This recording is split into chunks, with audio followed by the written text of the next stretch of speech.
Hello，咁啊，再一次歡迎大家咧嚟到我哋即係德萃幼稚園同埋小學部嘅一個網上入學講座啦。咁啊，今晚又我哋一陣間都會介紹我哋嘅校長團隊會同大家一齊即係高呼下我哋嘅課程啦。咁我諗講課程一回事啦，我成日都話啊，你參與一個真係學校嘅一個課程，其實我哋睇到課程背後有一啲心思設計嘅。希望都無論啦，你諗唔諗住讀德萃學校都好，希望透過今日嘅分享啦，都有啲 take away 俾大家喺同小朋友成長啦、照顧佢啦。各方面都有少許嘅得着啦，咁啊，即係我見到咧唔同嘅家長都陸陸續續即係會參與嘅。咁啊，我介紹下啦，我哋今日咧用呢個軟件咧叫 Microsoft Teams 啊，咁同大家用開 Zoom 啊，或者係一啲直播軟件有少許唔同嘅，咁佢都有啲互動嘅喎。不如我試下 make sure 大家online 嘅家長都係可以同我互動得到先。咁你見唔見到咧？我哋有個 react 嗰個笑哈哈個掣啊。不如你聽得清楚我哋講嘅嘢咧，你就撳個 react 笑哈哈掣。係啦，不如我哋試下整個 like 嚟俾我睇下，等我哋肯定我哋唔係對住空氣講嘢先啦。哎呀，多謝你哋。好，咁啊。識得用啦，咁呢個係第一樣嘢啦。第二樣嘢你發覺，你係發唔到言，你亦都即係睇唔到你個樣喎，咁啊，即係可以專心啲啦。咁當然一陣間咧，我哋仲有第二個掣就舉手嘅，咁你唔使試啦。即係譬如我哋喺家去到係啦，去到後端咧，我哋譬如如果我哋想互相分享嘅時候，有啲真係 live 嘅交流咧，係啦，冇錯，要咪啊我哋咁啊嘅時候咧，大家就可以即係撳嗰個舉手掣，咁我哋就會開你嘅咪同埋開你嘅鏡頭，如果你有興趣啦，即係即係冇必要唔使化妝嘅 ，OK， 係咪慳翻啲時間？照顧小朋友好過啦，都夜啦，係咪？咁就可以有個互動咁樣啦。咁至於咧，我哋都有一個chat 呢個掣啦，即係可以即刻大家喺嗰度互動。咁我哋即係打手嘅朋友亦都會即刻睇到，我哋亦都可以即時回應啦。咁啊，希望大家會準備好啦。咁不如我哋開始之前，仲有啲家長陸陸續續加入啦。不如做少少互動先啦。咁啊，不如咁樣初步去問啦。邊位家長現場嘅家長，如果你係幼稚園組別嘅，即係你嘅小朋友讀緊想睇幼稚園啦，即係因為你可能係讀緊 K3，你睇小學噶嘛，係咪？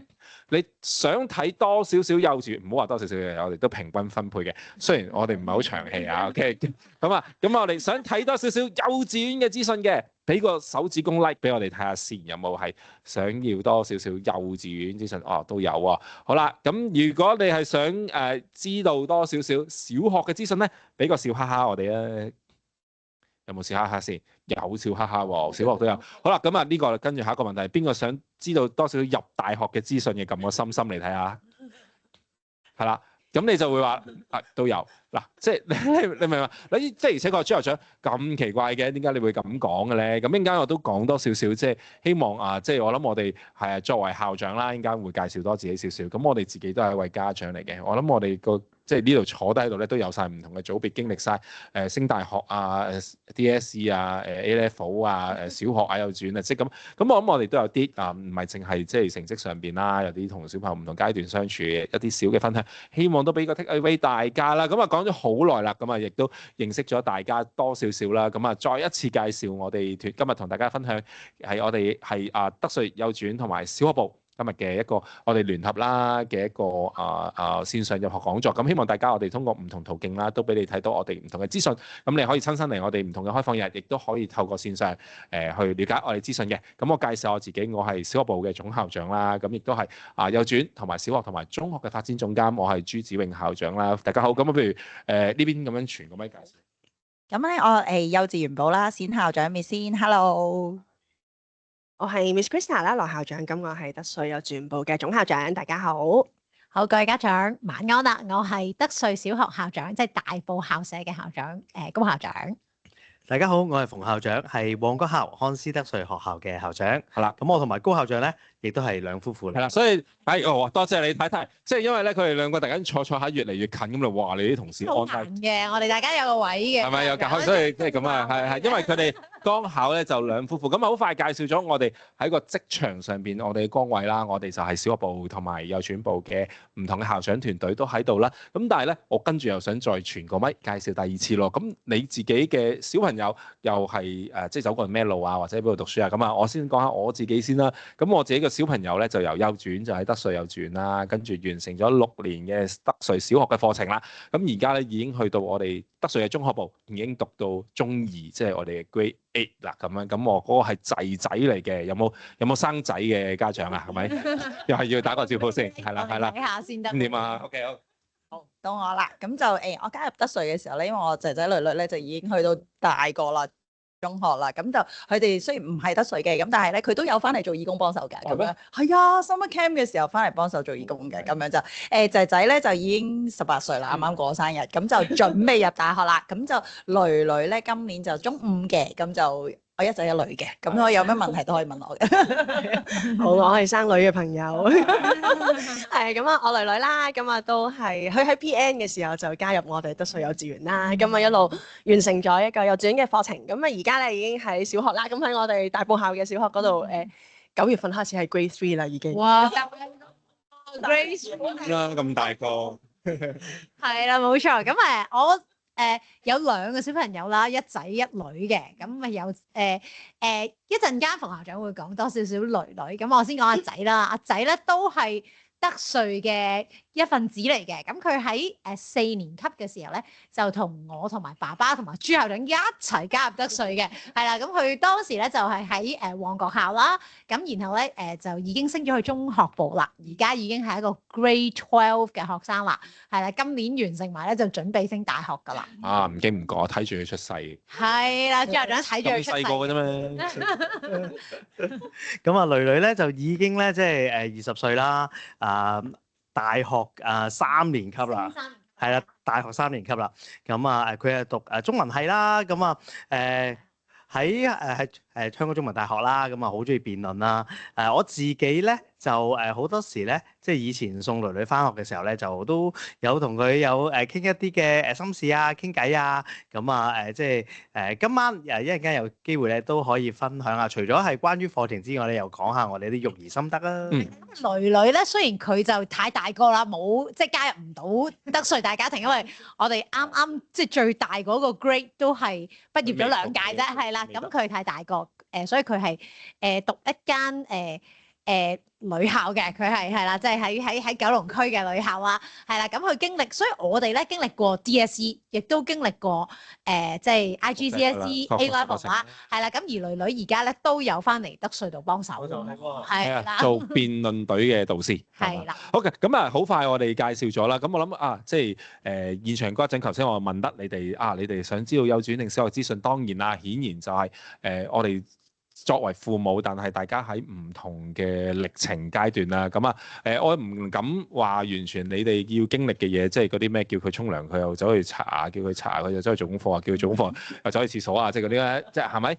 咁嗱，我先即係開頭拉翻大家個同理心先啦。不過我好簡單同大家講，係嘅，我哋真係5個校長啦，今日坐喺度啦。咁但係我嘅小朋友唔會因為我係校長個仔，而頭先講嗰啲咁嘅頭痛嘢啊，唔會發生噶嘛。咁其實都一樣要經歷啦。咁當然成長真係好多嘢要分享。咁我諗我哋會開多一個晚會同大家傾呢啲嘢啦。不過有一樣嘢不變嘅咧，就係即係無論即係我諗我哋頭先講，我哋都係大學或者係小學、中學嘅家長啦。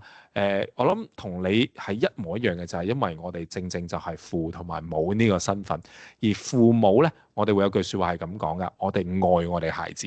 嗱，廣東話好得意啊，你用普通話我都唔知點講。頭先佢話叫我講普通話，咁我唔講。咁講咗成招啊，咁樣啊，咁因為點解咧？廣東話有個字叫中意嚇，我哋有個字叫愛。咁我哋做老師啦，咁我哋做校長啦，我哋成日都 interview 嘅。咁有陣時 interview 嘅老師走嚟第一句會同我好中意小朋友嗱，即係大家留意下中意呢樣嘢先。點解你好中意小朋友？因為佢好可愛，佢好純真。你其實講到個點解嘅，即係你有個原因背後嘅。咁但係我想講，即係無論你咩信仰都好啦，我哋而家講緊父母嘅愛咧，係冇原因嘅。啊，咩叫冇原因咧？即係話唔係因為你嘅小朋友喺你出世之前為你做過啲乜嘢，你愛佢，而係因為上天俾咗個小禮物，俾咗呢個身份，你同你先生，你同你太太，咁你懷胎10月啦，生個小朋友出嚟之後，唔係因為佢個樣特別靚，佢特別 Q，咁結果你同佢去洗手間啊、換片啊嗰啲唔會 Q 啊，係咪先？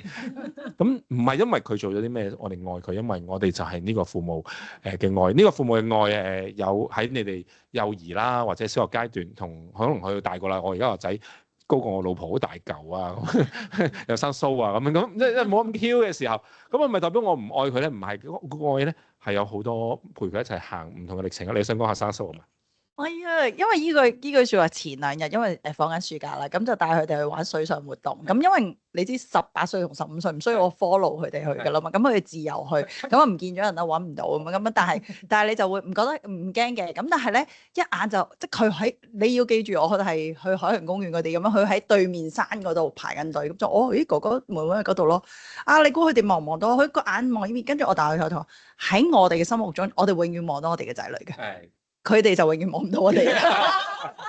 所以我諗呢個都係一個成長歷程。不過今日即係講到呢個愛啦，即係愛有好多唔同嘅表達，愛係一種陪伴，愛咧係一種可能係遮風擋雨啦。咁希望透過即係我哋唔可以話呢個世界有最好嘅學校嘅，即係德萃小學又好啊，我哋嘅中學，我哋幼稚園部，我唔敢講我哋係最好嘅學校啊。我哋努力做呢件事啦。不過呢一個就係希望你喺你揀你嘅學校嘅時候，又關心即係又可以了解多少少。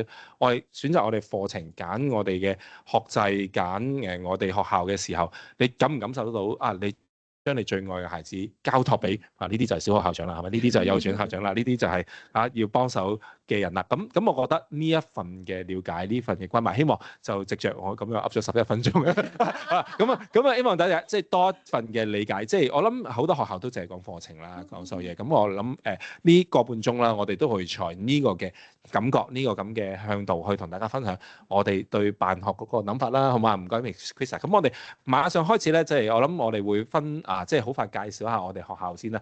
咁我哋德萃學校咧，其實喺香港踏入第11年啦，咁啊進入第12年咯喎。咁啊12年對於一個學校嚟講係一個好 young 嘅學校，好新啊。因為求其一間學校都講緊超過100年啦，係咪？40-50年係正常啦。因為香港有個即係大家知道6-7年發生咗個即係暴動嘅風災啦，之後風災即係暴動嘅社會嘅一個事件之後，就政府就訂立咗一啲教育制度啦，希望咁於是乎咧，所有大部分嘅學校都有大概50年嘅歷史，其實係咁解啦。即係當然我仲可以講好長嘅，不過喂咁所以我哋係一間好新嘅辦學團體，不過感恩我哋係一個最快嘅辦學團體。咁點解咧？即係好多謝我哋嘅家長支持啦。其實我哋而家有2000幾個家長，咁2000幾個家長，我哋喺內地就好少啦。人哋內地一間學校6000人呀，不過6000人嘅老師同我哋2000零人嘅老師人數係一樣咁解啫。咁但係喺香港我哋都知道，一間小學一間中學。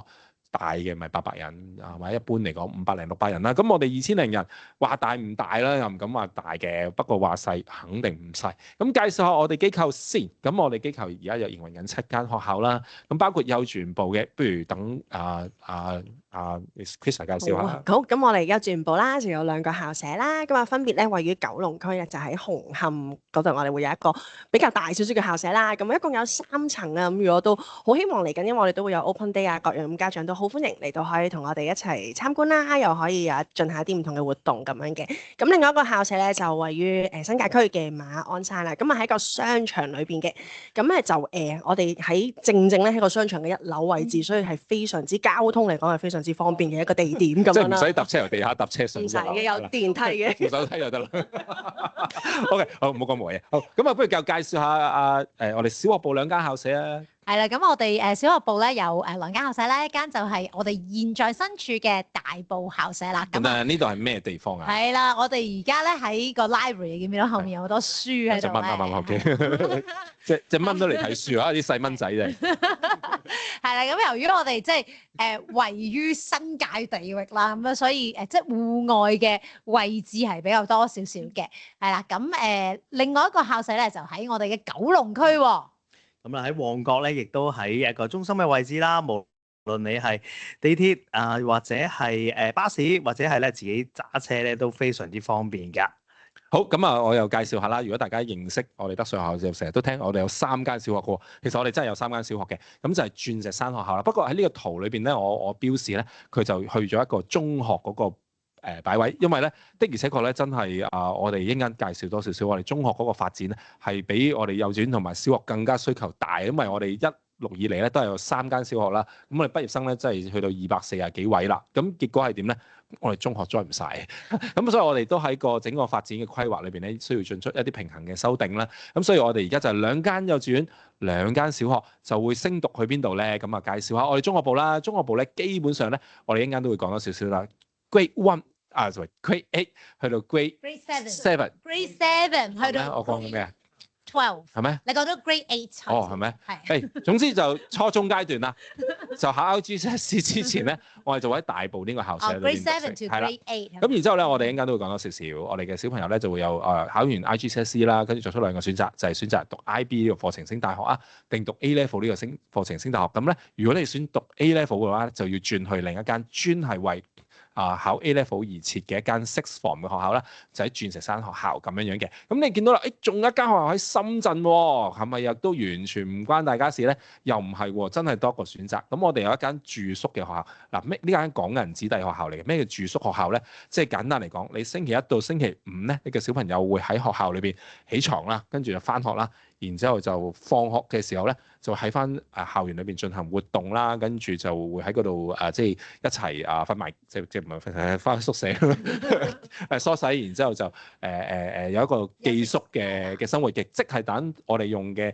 制度咧，都係用英國寄宿學校嘅設計去做咗呢一間喺深圳嘅寄宿學校。咁即係話你嘅小朋友唔使出國，唔使去到咁遠地方，星期5、6日啦都可以透過蓮塘口岸好方便咁啊咪就翻嚟香港去星期6日，咁就有一個即係唔使去外地都有住宿嘅選擇。咁我哋係一間一條龍嘅學校嚟嘅，即係簡單啲嚟講咧，今日咧我哋即係點解頭先我話你讀幼稚園又好，讀小學又好，你都要認識我哋個系統咧，因為我哋呢一種就係開放式一條龍啦。我簡單啲講多兩句啊，即係話如果你嘅小朋友讀我哋嘅 K1 to PN 到 K3 啦，讀完啦，喺到 K3 嘅階段咧，你咧基本上就好似其他讀任何香港任何一間幼稚園一樣，你可以用你香港嗰個身份啦，就去進行呢個自行分配學位，或者係統一學位咧，去抽一啲香港嘅其他有校啦、小學咁樣嘅。但係同步地咧，你只要讀到 K3，你亦都 secure 咗一個學位，就喺我哋嘅頭先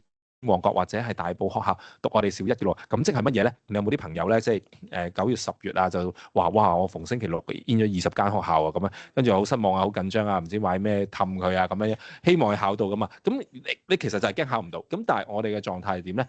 你一樣可以去報，不過唔使報20間咁多，因為你考到。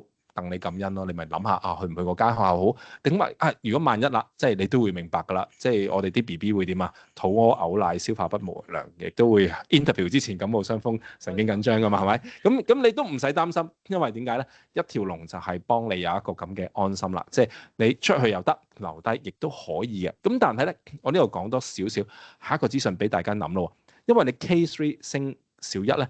其實你唔覺得依家可能講多少少啊？你唔會覺得孩子同孩子之間差異咁大，因為大家都係6歲人仔啫。我唔信你爭得幾遠啦，老老實實啱啱先係有啲精靈啲，咁你只係發展快咗啫嘛嚇。因為我哋未有一個分流嘅教育嘅設計喺呢一度㗎。咁但係去到5、6年班咧，我哋就出現咗香港，大家我相信你哋呢一代喺香港讀書嘅家長一樣經歷過嘅就係叫咩啊？呈分試。俾個即係一個回憶大家回憶殺呈分試係咩咧？就係5年班同埋6年班，你總共要考3次嘅考試，然之後呢3次考試咧，將你分成 Band 1或者 Band 2或者 Band 3，係咪好耐冇聽過咧？咁我呢度就想講啦，無論你我哋德萃小學又好，讀其他有校都好咧，你都要追呢個 banding。或許你細個嘅時候就已經係追過一次嘅 banding，你可能嗰陣時畢業啦，大個啦，同自己講我唔想再追呢件事。但係點解追 banding 咁重要咧？嗱，我跟住落嚟講多少少啦，就好簡單嘅啫。因為呢個世界唔好話呢個世界，香港又好，你哪怕嗰間學校幾叻都好，佢必然會有咩咧？佢必然會有 band 1，必然會有 band 2嘅學生，必然有 band 3嘅學生。如果任何一間小學，佢喺佢宣傳會講任何嘢，佢話我冇 band 3嘅學生啊，咁你記得即係可以去嗰啲咩黑店嗰啲即係去寫下噶啦，因為呢個真係違反商品説明條例，因為係冇學校係冇 band 3嘅，呢個係個機制裏邊本身就有噶。咁究竟全香港有幾多 band 1？全香港有幾多 band 2嘅學生？全香港有幾多 band 3嘅學生咧？就好簡單嘅啫，個名要話俾你聽啦，咪就係1/3人係 band 1咯。1/3人係 Band 2，另外1/3人係 Band 3。咁所以俾個回憶嘅感覺你就係原來啊，當其時我哋考5、6年班嘅呈分試嘅時候咧，任何一個考呈分試嘅學生，我行過喺條街嗰度見佢食緊魚蛋，指住佢，你啊考唔到 Band 1啊你，跟住朱校長你咁講嘢嘅，因為我唔係亂講嘅，因為點解啊？因為我2/3機會講中嘅，就係因為咩啊？因為事實上係有2/3人係考唔到 Band 1啊嘛。咁樣。咁你話啊唔係喎，邊個個姑奶個仔啊，又個咩又係 Band One。佢又係喎，咁係點解啊？因為你識嘅所有人係 Band One，而 Band One 嗰個話俾你聽係我好開心考到 Band One，考唔到 Band One 嗰個唔話俾你聽點解啫？咁你咪覺得呢個世界係咁咯。咁但係即係我咁樣去講一講啦，即係話考 Band One、Band Two、Band Three 係我哋喺香港讀書嘅時候嘅必經嘅階段。咁點解 Band One、Band Two、Band Three 咁重要咧？就係因為佢會影響你升讀你嘅中學啦。咁我跳少少我下一版啦，我就唔講我哋嘅學校點升學先。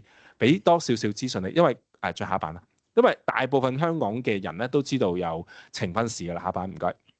咁但係咧，好少人咧將我以下呢啲數據咧同呈分試夾埋一齊去睇下。咁呢個數據咧，呢幾版咧就係其實呢2個禮拜內嘅即係香港嘅唔同嘅新聞嘅截圖啦，即係我都唔用自己嘢啦，截翻唔同嘅一啲題材嘅題目啦。我哋由左手邊一齊睇起啊。咁2026年今屆嘅 DSE 其實好簡單嘅啫，大家都有可能我估啦，如果你係讀 DSE 嘅家長，你都係經歷過㗎啦。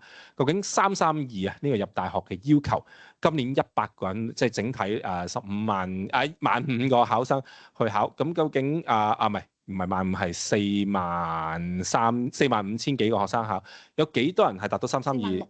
係啦，45000少不是但啦。幾多人考到咧？答案就係36.8% 嘅人咧係考到即係332呢個最低入大學嘅要求。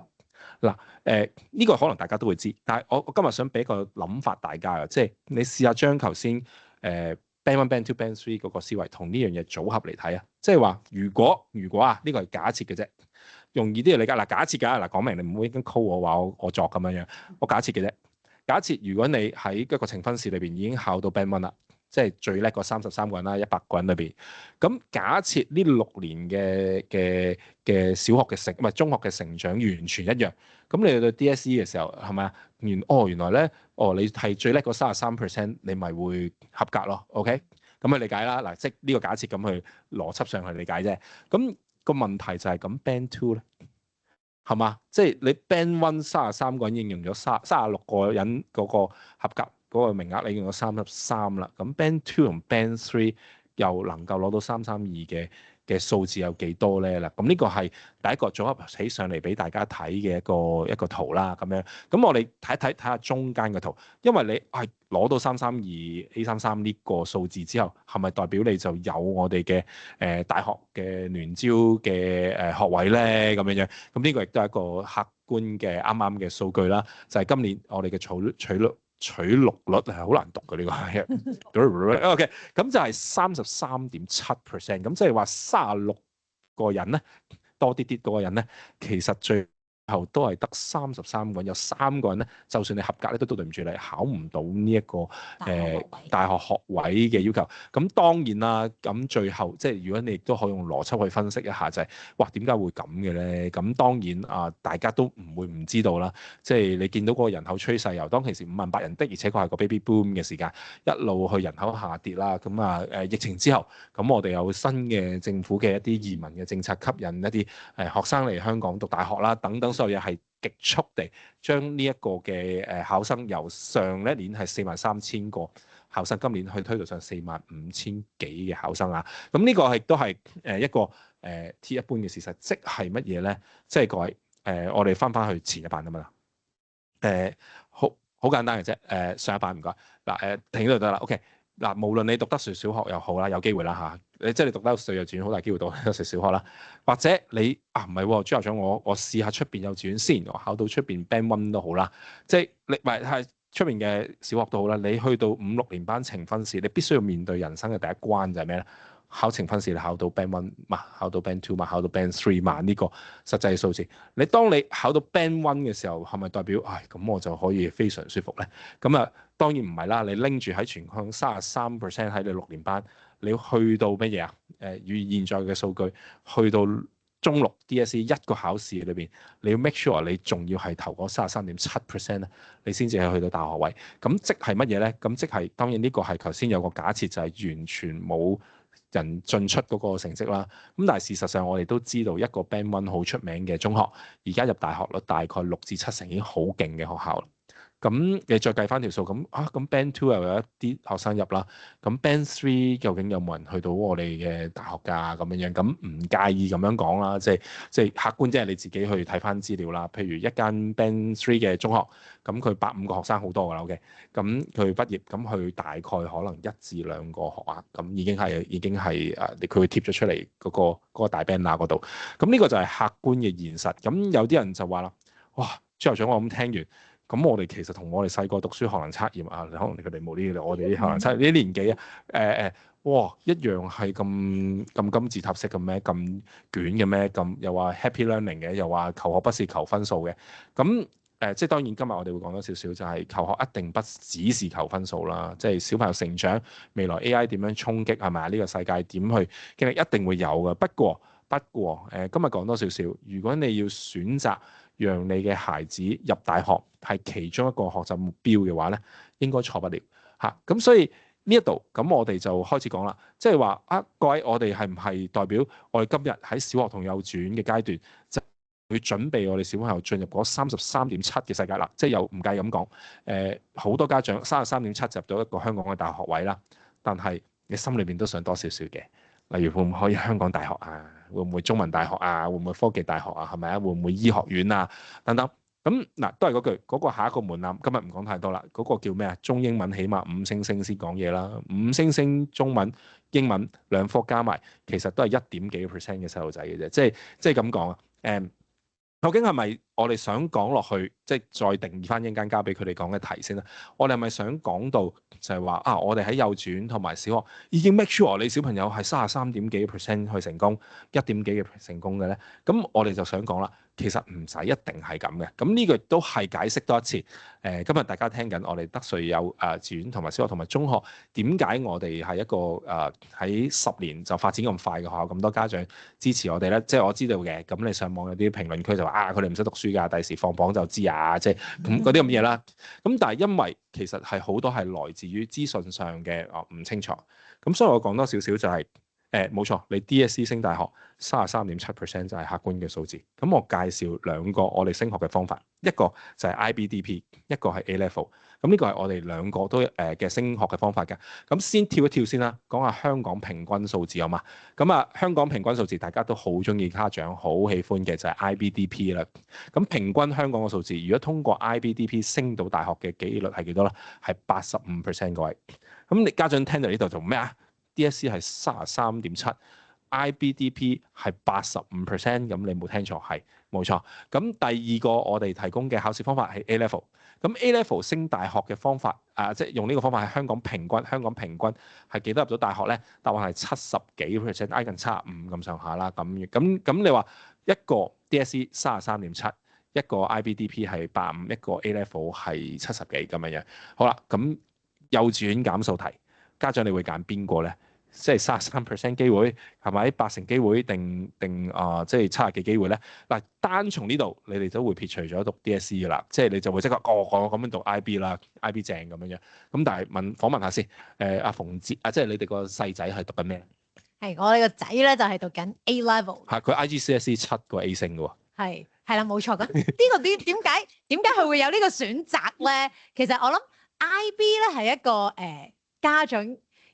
好多家長都有個叫 IB 夢㗎，但係咧其實 IB 嘅要求咧係要讀6科啦，再加寫 essay 啦，係啦，仲有佢哋有好多嘅要求去處理。咁我哋個仔嘅佢就比較特別嘅，佢早少少咧揾到自己即係喺大學佢想讀嘅一啲科目啦。咁喺佢前年啦，叫做升 Grade 11嘅時候咧，佢就同我哋傾就話既然媽咪，爹哋我都即係已經鎖定都幾清晰，我想去讀啲乜嘢科。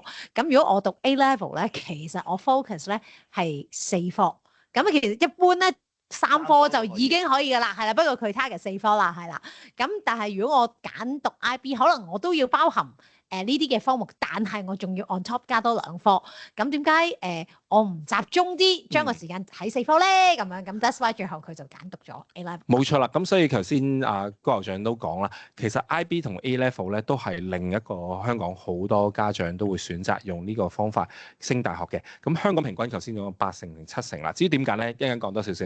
嚟到呢度你已經知道㗎啦，即係話點解我哋會做國際課程咧？即係當然拓闊咩海外視野啊、英文好啊嗰啲咁咧，係嘅。不過我肯定嚟到呢度，你聽到我哋講嘅廣東話，聽到我哋對教育嘅想法，對仔女嗰個熱誠，就知道咧，我哋唔係單單崇尚即係海外嘅課程就最好喎等等。其實呢個唔係我哋嘅本意，我哋本意係頭先都解咗啦，因為愛啊嘛。因為如果可以嘅話，我哋既然已經知道不必要嘅壓力不需要集中喺33% 嘅升學嘅壓力嗰邊啦。如果你係能夠可以為我哋子女選擇嘅，其實我哋原來發現 IB 係有8成幾升大學嘅機會，A level 有7成幾升到大學嘅機會。咁何不我哋為我哋嘅子女選擇一條不必要嘅壓力可以避開，而等佢可以專心成長，放大佢成功嘅機會可能性嘅一個升學嘅 pathway 咧。咁呢個就係我哋設計啦。當然我重複咗好多次 ，IB 同 A level 就8成幾7成嘅升大學啦。好啦，咁講下我哋學校先啦。咁我哋學校咧一間新嘅學校啦，今年啱啱過去上個禮拜我哋都有啲新聞，一陣間都會講嘅。咁就係我哋第2屆嘅畢業生，我哋得2屆畢業生嘅啫。咁人哋就8成幾7成個平均啦。咁我哋過去2屆係幾多成咧？過去我哋100% 嘅，即係話過去我哋都係100% 升讀大學嘅呢個嘅成績嘅。咁作為一間新嘅學校，我哋感覺都 OK 啦，自我感覺都良好，係亦都回應咗好多社會上面啲人嘅 comment。咁點做到㗎，朱校長？咁我好快解釋多少少俾大家聽先。咁好簡單嘅啫，亦都唔係好簡單嘅。我哋暫時係香港唯一間學校咁做嘅。咁我哋就係喺 Grade 10嘅時候咧，我哋會考一個英國嘅初級程度會考 IGCSE 啦。咁呢個考試大家都知啦。咁佢就係一個喺英國嘅一個考試啦，比我哋以前會考容易啲嘅一個考試嚟嘅。咁我哋中4就所有小朋友去考㗎啦。咁其中咧，我哋最多讀9科啦，可以10科嘅。你挑戰自己係咪？咁其中一科我哋必修嘅係咩咧？係中文。咁你嚟到就話，點解我哋要做中文咧？解釋多少少咯。頭先我都跳一跳講過咗㗎啦。舉個例，你想入香港大學嘅話，咁5星星中文同埋5星星英文係基本要求啦。咁但係咧，我哋用 non-JUPAS 即係國際考試嘅方法咧，即係話我當我哋嘅孩子係我哋肯定係香港嘅新細路仔啦。不過我當佢係一個外國人咁去考。嗱，諗多次先，一個金色皮膚、黃色頭髮嘅白色頭髮嘅小黃色皮膚係嘛？哦，係咩？係啊，係咪咁啦？一個外國嚟嘅小朋友，咁佢能唔能夠攞5星星中文入香港大學醫學院咧？咁肯定唔可能啦。咁原來咧，當你行 non-JUPAS 咧，所有香港嘅大學嘅要求咧，就會由5星星中文咧，突然間降到係咩咧？IGCSE 中文合格就可以啦。嗱，咁先講講先。我哋過去3屆 IGCSE，我哋中文100% 合格。咁你就哇，你哋啲中文咁勁嘅，咁我哋都努力緊，希望發展勁啲。咁但係咧，點解我哋會100% 合格咧？好簡單。因為 IGCSE 嘅中文係俾邊個人考嘅？我哋唔係考高考嗰個中文啦，係咪？我哋唔係考香港嗰個中文啦，我哋考俾英國嘅小朋友嘅中文。兼係乜嘢咧？我哋仲有 first language 同埋 second language 俾佢揀，即係話你個小朋友，哎呀，萬一佢真係缺一門中文喎，發展真係可能即係基本得滯咯喎，咁你都未必去到應考一個公開試嘅能力嘅時候，咁你不如 take 個 second language 嘅中文啦。咁大概係咩水平咧？你有3年班嘅中文水平，你基本上合格有突㗎啦，唔小心都應該 A 添啊，3年班。如果 second language 咁當然 first language 就要努力啲啦。咁所以你就會明啦。如果平行時空，今日你讀 DSE 讀到中4。你都仲係識緊女仔打緊波或者係唱卡拉 OK 咁係咪？咁但係我哋嘅中4學生咧，已經攞咗入大學嘅第一張入場券，就係一個中文嘅大學嘅要求啦。咁你任何大學只要 pass 到 IGCSE 中文，你已經滿足到佢入大學的第一個要求。好啦，第二個要求頭先講英文。咁英文我哋係咪要搞個5星星出嚟咧？就都唔使。我哋升大學嘅方法咧，就用 IELTS 雅思英文咧去處理嘅。咁就係幾時去考咧？因為雅思英文咧考一次咧可以用2年嘅。咁我哋就會第11班開始咧，就請所有學生咧，唔該你自己去考啦。咁點樣考㗎，高校長？係啦，咁就其實係要喺網上報就得㗎啦。係啦，俾幾多錢咧？你一定知㗎，你一定熟㗎。係，你俾咗2次就2000幾蚊咧就可以考一次。點解我就話佢個知咧？就係因為咁啊，因為咧 IELTS 嘅英文咧就係無限復活嘅，即係只要你報咗名。咁你去考，跟住考到6.5分，咁咪搞掂咯，係咪？咁你話考唔到喎，咁咪爭啲乜咪再考咯。咁高校長可唔可以講下你嘅小朋友第一次考 IELTS 係幾多分嘅咧？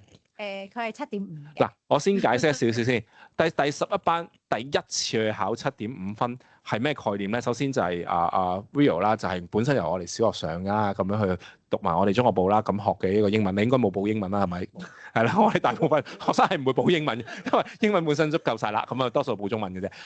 好咁，但係咁你7.5分係咩概念咧？就係即係應該香港大學法律系嘅要求已經過咗㗎啦，7.5嚇。咁但係點解你要考第2次咧？係啦，就係因為咧，其實報嘅時候咧就揀錯咗嗰個，原來咧考咗移民嗰個係啦，係有2個 stream 嘅，一個 academic，一個咧就係即係所有人都可以去考，就係 for 移民用嘅。好，咁所以你第一次考錯咗移民7.5分咁高分。咁嗱 OK， 即係你幻想下，如果有一日你考會考係咪啊？即係 DSE 讀咗6年，佢都報錯咗，咁你哇簡直天打雷劈！咁你跟住一報錯咗啦，咁你發現咗報錯咗又考咗咁高分，咁你點做咧？唉，咁就弊啦，咁就要用多2000幾蚊報多一次啦。係啦，咁呢個大家會明啦，呢個就係我頭先所講嘅無限復活啦。咁你第2次考到幾分啊？咁佢都係考到7.5。係，因為你7.5就7.5嗱。如果你聽到嚟呢度明白咧，就係我哋從來都係經歷過公開考試嘅朋友就知啦。我6年磨一劍，係咪啊？我由中1讀到中6，我就係入去個考場考一次嘅英文，就定義我入唔入到大學，係嘛？但係我哋選擇嘅方法係第11班同埋第12班用無限復活嘅方法，即係高校長呢個極端少少例子啦。考7.5再考第2次都係7.5，即係但係我哋見到好多學生第一 hit 都6.5分啦，咁就即係代表咩咧？香港嘅大學大部分嘅入學要求滿足咗啦，咁你再想高啲嘅，你咪考第2次、第3次咯。嗱，呢度家長明白嘛？不必要嘅壓力其實可以通過你當我哋 hack 咗個 system 又好，聰明啲嘅方法都好咧，能夠可以做得到嘅方法。咁呢個就係我哋先處理中英文啦。其次啦，頭先都講到 IGCSE 我哋讀9科啦。咁考完9科之後，咁你讀 IB 好定 A Level 好咧？你咪睇下考個 IGCSE 出嚟情況啦。因為 IBDP 頭先講過啦，我哋係6個科啦，要文中有理，理中有文啦，要有文科，要有理科。但係 A Level 咧，我哋就可以有3個科。唔使讀中英文就可以足夠你升讀香港嘅大學啦。咁啊舉多個例子啦。咁我哋幾年嘅成績都差唔多啦。IGCSE 我哋大概35% 嘅學生都係攞4個 A 或以上啦。咁你又幻想下如果我小朋友攞4個 A 就好啦。點解咧？你攞住4個 A，咁你揀唔揀 IBDP 咧？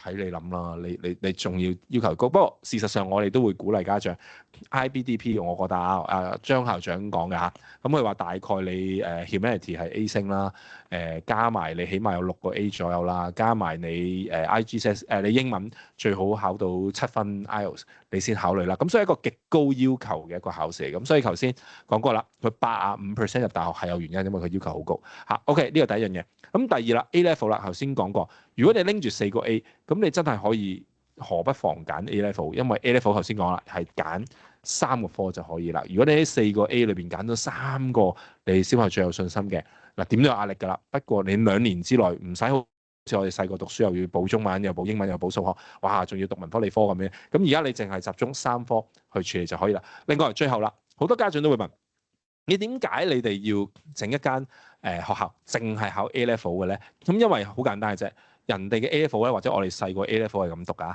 第11班第1年你咪温書咯，係咪讀學嘢咯？第2年嘅頭半你咪温書學嘢咯，識下女仔咁啦都要。OK， 跟住到12班最尾嗰幾個月啦，咁你咪考1次試又定生死。咁你2年定1次生死啦咁樣。咁但係我哋嘅做法係點咧？我哋1年係考，唔係我哋2年加埋係考4次 A level 嘅，即係話你嘅小朋友當你 Grade 11 8月開學啦，其實咧你去到1月冇錯就考第1次嘅 A level， 咁你係啦，你有幾個月嘅準備啦，然之後好快就出咗第1次成績啦，跟住然之後5月你就會考第2次㗎啦。咁你考第2次嘅時候，講下搞第2次同第1次嘅心態係會點咧？其實咧考我哋嘅中學咧，我哋用緊嘅叫做中學部 I 係啦，中學部用緊係 IA level。IA level 同頭先朱校長講嘅一般就咁 A level 唔同嘅地方就係我哋係可以分 paper 考嘅。咁意思就係、譬如頭先朱校長講啦，你第一 hit 喺1月嘅時候，你考咗第一張 paper。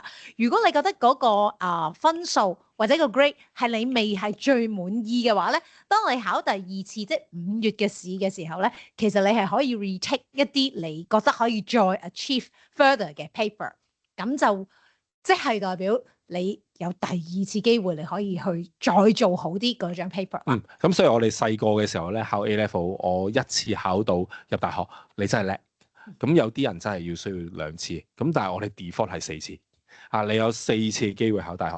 咁嚟到呢一度，我停一停，家長你唔好理數據，唔好理所有嘢，你用邏輯去理解我哋呢個升學機制，你係咪明白到點解我哋話都幾有信心100% 小學升讀大學咧？就係因為如果你考完 IGCSE，你仲有4次機會去考公開試，無限復活嘅考英文，係嘛？3年班嘅中文，咁你已經齊晒要入學大學嘅所有鎖匙卡。冇錯，同埋其實佢同一般 one off 嘅考試嘅唔同咧，就係你每一次可以 focus 啲喺你要考嘅內容上面。咁對於你可能讀完2年之後 one off 去考，你要一次過去預備晒2年嘅內容咧，對小朋友嘅壓力咧，亦都係好唔同嘅。好，咁即刻可以回應到好多網上有啲家長會話：哇，德萃啊，你哋英文就華為啊，中文就真係好似爭緊啲喎。咁我嘅答案係咩咧？係㗎，如果你要讀 DSE，要5星星入香港大學、中文大學係咪啊？你真係唔該，你由1年班不停默書啊，你唔好有個字寫錯添啊，因為你嘅要求就係要贏到1.7% 入大學，啱啱先？咁但係我哋顯然我哋讀到 IGCSE Grade 10已經完成晒你嘅中文學習要求啦，仲按你嘅能力判別你嗰個升學嘅需要。咁顯然唔係中文叻與唔叻，係我哋條路係唔同，係嘛？所以即係俾一個即係好快嘅 picture，大家望一望我哋升學嘅系統啦。下一版啦，唔該。好，咁我哋如果聽完明白咧，呢度亦都有一個快嘅回應嘅，咁亦都有啲學校有啲即係有啲群組啦，我都會睇噶嘛。咁佢哋冇牌咁，嗱呢啲就係嗰啲牌啦。咁我即係，所以我點都擺咗喺度。好啦，咁下一版啦。咁所以亦都解釋下香港人諗嘢思維就係咁，我哋永遠有 Plan B。咁呢度有3間大學啦，亦都係假設你考4次 A Level 都真係會有機會失手嘅。雖然而家未有，咁但係希望你唔好第一個。咁但係我哋都有3間大學咧，同我哋簽咗個 MOU，即係只要你小朋友一定要乖啊，一定要交齊功課啊，畢到業之後咧，其實呢3間大學都係會必修嘅。不過感恩係乜嘢咧？暫時我哋未有學生用呢啲大學嘅嚇，亦都唔怕白啲講，咁唔去就可以唔去啦。呢幾間係咪講下啫？所以頭先咧朱校長所講嘅2年咧都係100% 入大學咧，係真係靠佢哋自己嘅實力，而且咧仲有好多咧，一陣間可能都會睇到嘅，就係考到咧 QS， 甚至乎 QS 第2啦，全球第2嘅大學啦，或者好多都係 QS 50啊、100裏邊嘅大學啦。好，咁我哋好快跳一跳啦。咁我哋去到下一版啦。咁呢個一啲我哋頭先講嘅數字啦。咁2024年 IGCSE 嘅成績，咁我哋已經出咗9A 嘅小朋友㗎啦。咁佢而家已經喺英國讀緊 UCL Global Business 咁樣嘅。咁好，下一版啦。咁譬如呢個就係2025年啱啱嘅，即係再上一屆成績，今屆就會下幾個禮拜就會出㗎啦。咁你會見到有8A 啦。咦，7A 右上角嗰個 Will 風好似好熟喎。係啦，就係馮校長同高校長個仔仔，咁佢就攞7A 星啦。咁呢啲都係頭先我講過。咁你話我讀 IB 好定A Level 好啊？各位，如果你真係選擇喺幼稚園或者小學階段，你已經揀定咗咧，你就走咗去 IB 學校，你就要讀 IB。咁都係嗰句，你係咪肯定你嘅小朋友讀到6科先？係嘛？即係太多人走過去冤枉路啦。咁你話唔係喎，我擺佢入津貼學校，我讀 DSE 咁樣，咁你係咪一定你 DSE 可以中英文5星星攻得掂先？係咁啊！頭先即係講 IB 6科啦，呢6科咧大家留意咧係一個選修科，你可以揀嘅。但係咧核心科咧係有另外3科㗎，譬如 TOK 啦、論文啦，同埋 CCA 咧，另外有3科咧係必選核心科咧係冇得揀嘅。所以咧，如果嚴格嚟講，如果用學科嚟講，其實係9科㗎。冇錯。好，咁我哋再去下一版啦。咁呢啲就係我哋 IGCSE 嘅過去嘅成績啦。咁好快講一講我哋上一屆啦，即係再上一年，我哋即係第一屆放榜。咁感恩咧，我哋就已經有一個小朋友攞咗超級狀元啦，就係5個 A 嘅。咁呢個小朋友即係顯然又係即係咁佢嗰個你話讀3科就夠嘅，咁係嘅。如果你衝大學，你係要讀4科嘅。咁呢個小朋友咧，上次問翻佢哋都知道啦，佢考第3 hit 咧已經係 A 咗㗎啦。咁由於佢仲即係又要交學費係咪先？因為佢仲有一 hit 嘅機會，咁佢就自修 computer science，咁就 A 埋第5個 A 星咁樣樣，咁佢就成為咗我哋嘅一個超級狀元啦。咁而家已經去咗帝國倫敦學院讀緊數學㗎啦。咁下一版咧，咁譬如再下一版啦。咁我上一版唔好意思。咁譬如頭先呢一版我哋都講咗啦，我哋考到大概300個大學學位啦，考到6000萬獎學金嘅。咁呢啲你見到第一年我哋已經去咗一啲全球100大啊、20大啊，我哋都去晒㗎啦。咁我去下一版，咁呢個就1年之前啦。再下一版咧，我哋講講啱啱上個禮拜五嘅新聞啦。上個禮拜五咧，大家如果有留意唔同嘅媒體啦，都知道咧，我哋 A Level 又放榜啦。咁樣今年咧，我哋香港考咗20個狀元嘅。咁感恩20個狀元咧，我哋都有3個啊，係咪啊？3個 A 星咁都 OK 啊，認真。咁你話嗰間女水就10個啊嘛，佢哋我哋有效黃咁就考咗8個啊，我唔記得咗，好似6個咁啦，我唔係好記得。咁你話你哋3個叫做有啦，係咪少啲啊？咁大概你又睇2樣，俾多2個數字啦，即係俾埋呢2個數字，我覺得型咯，係咪先？嗱，第一個數字係咩咧？我哋只係一間10年嘅學校，呢間中學只係6年啫。咁呢個係我哋第2屆畢業生，係啦，咁就感恩呢個嘅成績啦。第二，我想你睇多2個數字，就係我哋總共有幾多學生。咁下一個數字就睇啦，我哋今年咧考到而家最 update 啦，我哋370個學位。咁下一版啦，唔該。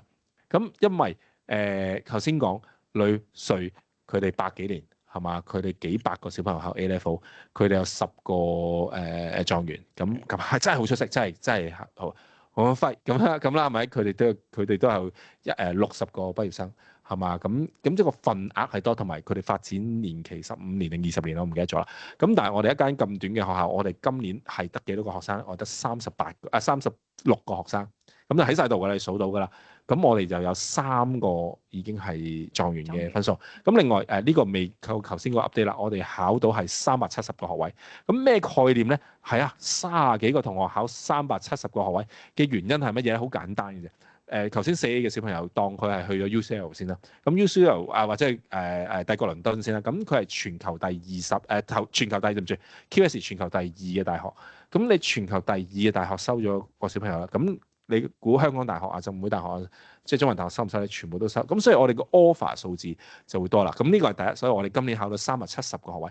第二咧，我想 highlight 多少少，即係有好多家長都問：喂，我選擇讀你哋德萃，咁我又唔係好想我小朋友出國喎，咁樣嗱，我估我問我哋咁多個都應該係咁嘅答案㗎，就係你想唔想你小朋友出國咧？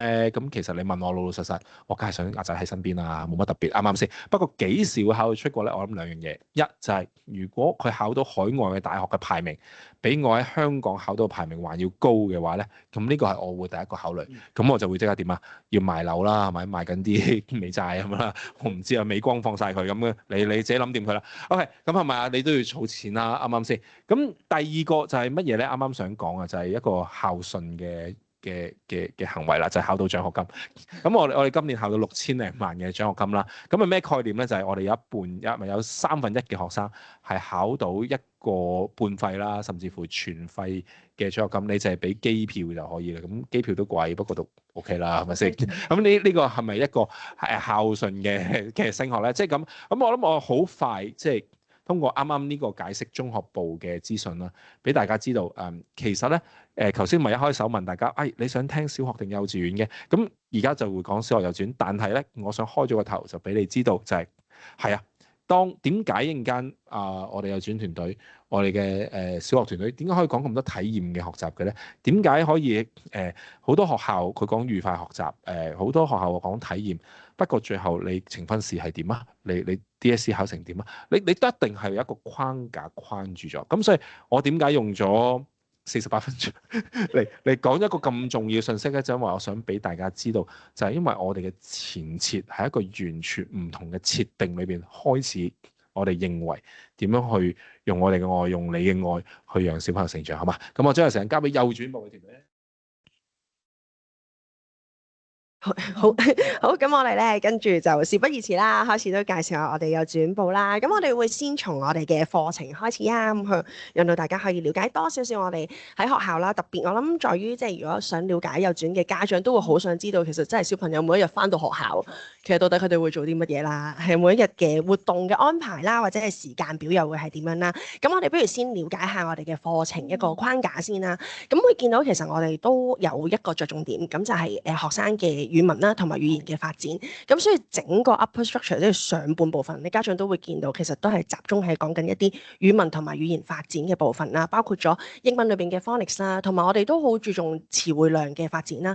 希望小朋友從小咧可以都儲多啲詞語啊，係等佢哋無論係即係表達自己啦，無論係喺一個即係佢哋一路長大嘅時候，需要會去用一啲詞彙去，譬如去閱讀啊，或者可能去寫作啊等等。咁希望佢哋從小就會有呢個習慣啦。咁另外咧，開始一路大個嘅時候，都會講下除咗係一個個單字之外，我哋都要開始將呢啲單字放埋一齊啦，變成一啲句子啦，一啲嘅小嘅一啲段落啦咁樣。咁所以喺我哋嘅幼稚園裏邊，其實無論係聽啦、講啦、讀寫啦4方面，我哋都非常之着重。咁亦都好希望咧喺佢日常啊學校裏邊嘅生活裏邊咧，呢4樣嘢都會一路環繞住佢咁樣嘅。咁我哋會用嘅 approach 係 bilingual 嘅 approach。咁但喺幼稚園裏邊咧，我哋係有一個選擇嘅，可以讓到家長咧有2個唔同嘅 stream 嘅一個 choice 啦。咁啊包括咗咧係英文普通話嘅 international stream 啦，同埋英文廣東話嘅 local stream。咁呢2個 stream 咧，其實喺學習內容裏邊係一樣嘅，係啊。咁只係就係喺個學習語言方面啦，即係我哋用到嘅一個 medium of instruction 咧，會有少少嘅分別啦，讓到佢哋咧每一日都可以喺呢一個咁豐富嘅一個語言環境裏邊去發展咁樣嘅。咁呢度咧，我諗我插個嘴咧，咁就因為有家長報名嘅時候咧，都有個問題問過，佢就會話啊喺課室裏邊咧，咁如果你有雙語喎，咁其實老師嗰個語言比例係點樣啦？其實咁講啦，我哋就2位咧都係班主任嚟嘅，無論中文老師、英文老師。咁中文老師就睇下你揀邊個 stream 啦。如果你普通話嘅，就中文老師係講普通話啦；如果你揀廣東話，中文老師係廣東話。咁其實係咁講嘅，佢哋每日課程裏邊，佢哋會都有中文嘅課程，亦都有英文課程。咁但係其實另外嗰個班主任其實都繼續留喺課室裏邊咧照顧小朋友嘅，或者有時佢哋有一啲互動咧特別係 PM 班嘅小朋友啱啱開學咧，好似未識俾反應老師喎。咁2個老師就好似做一個話劇咁啊，你同我講我同回應你咁樣，咁所以變咗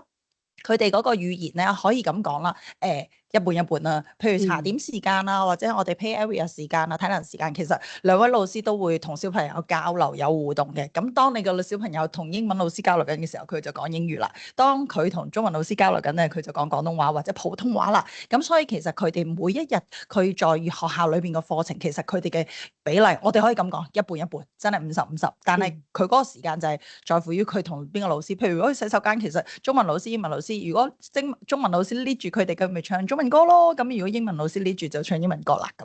係，咁喺呢個訓練裏邊，其實係除咗個語言方面，亦都係喺個 mindset 上面，希望佢哋都可以做到個 bilingual 嗰個效果。因為其實而家嘅學生咧，我諗上到小學更加明顯啦，啲小朋友真係會見到老師就會知道啊，英文老師我就講英文啦。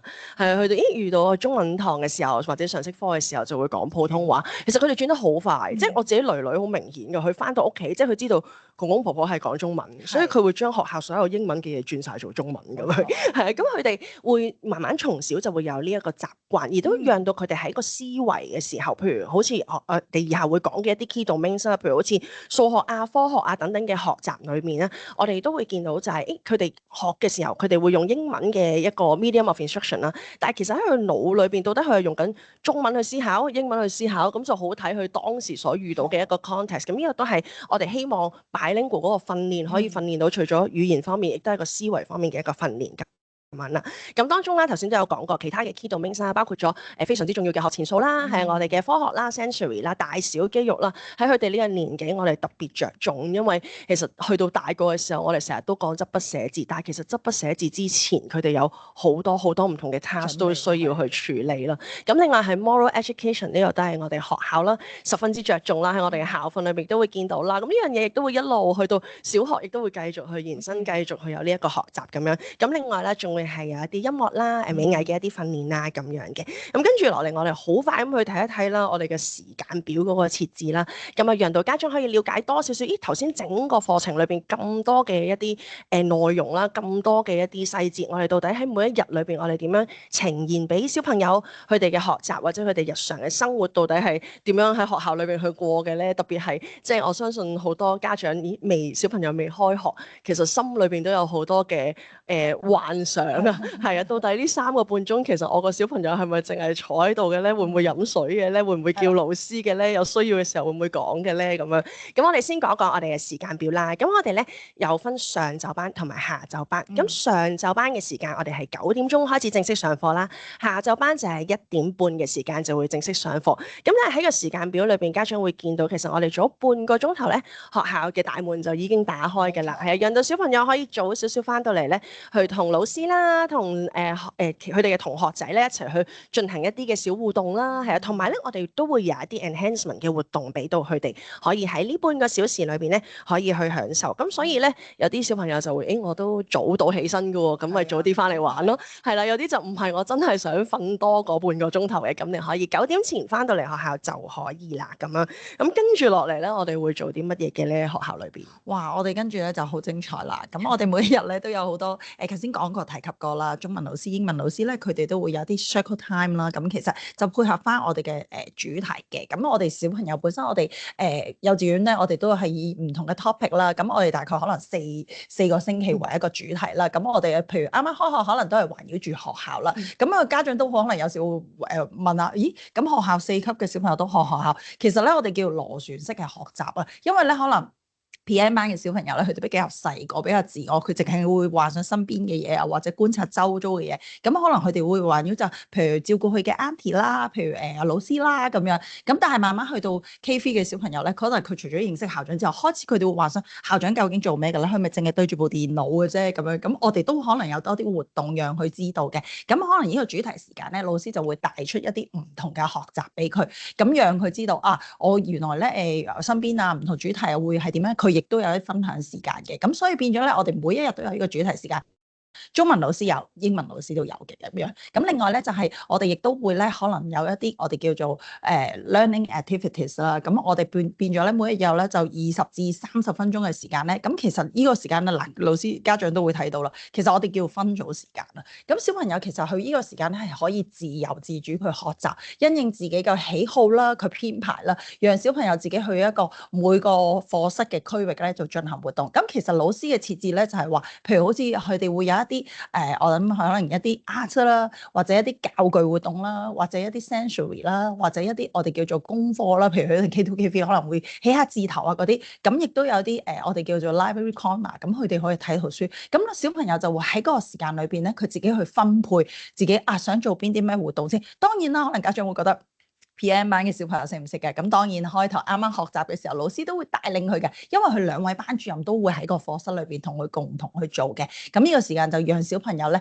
自己學習之餘咧，亦都可以同佢嘅同伴去一齊互動下嘅咁樣咯。係喺呢個Learning Corner 裏邊，即係個活動裏邊，其實我哋好集中就係有好多唔同嘅活動設置咗俾小朋友。咁好似頭先咁講啦，會有啲 sensory 啊、大小肌肉嘅活動啊、語文嘅活動都會有。咁但係更加重要，我哋都想訓練小朋友多一樣嘢，咁就係佢哋嘅自主學習。係喺呢個時間裏邊，我哋讓到學生自己去揀自己想做嘅嘢。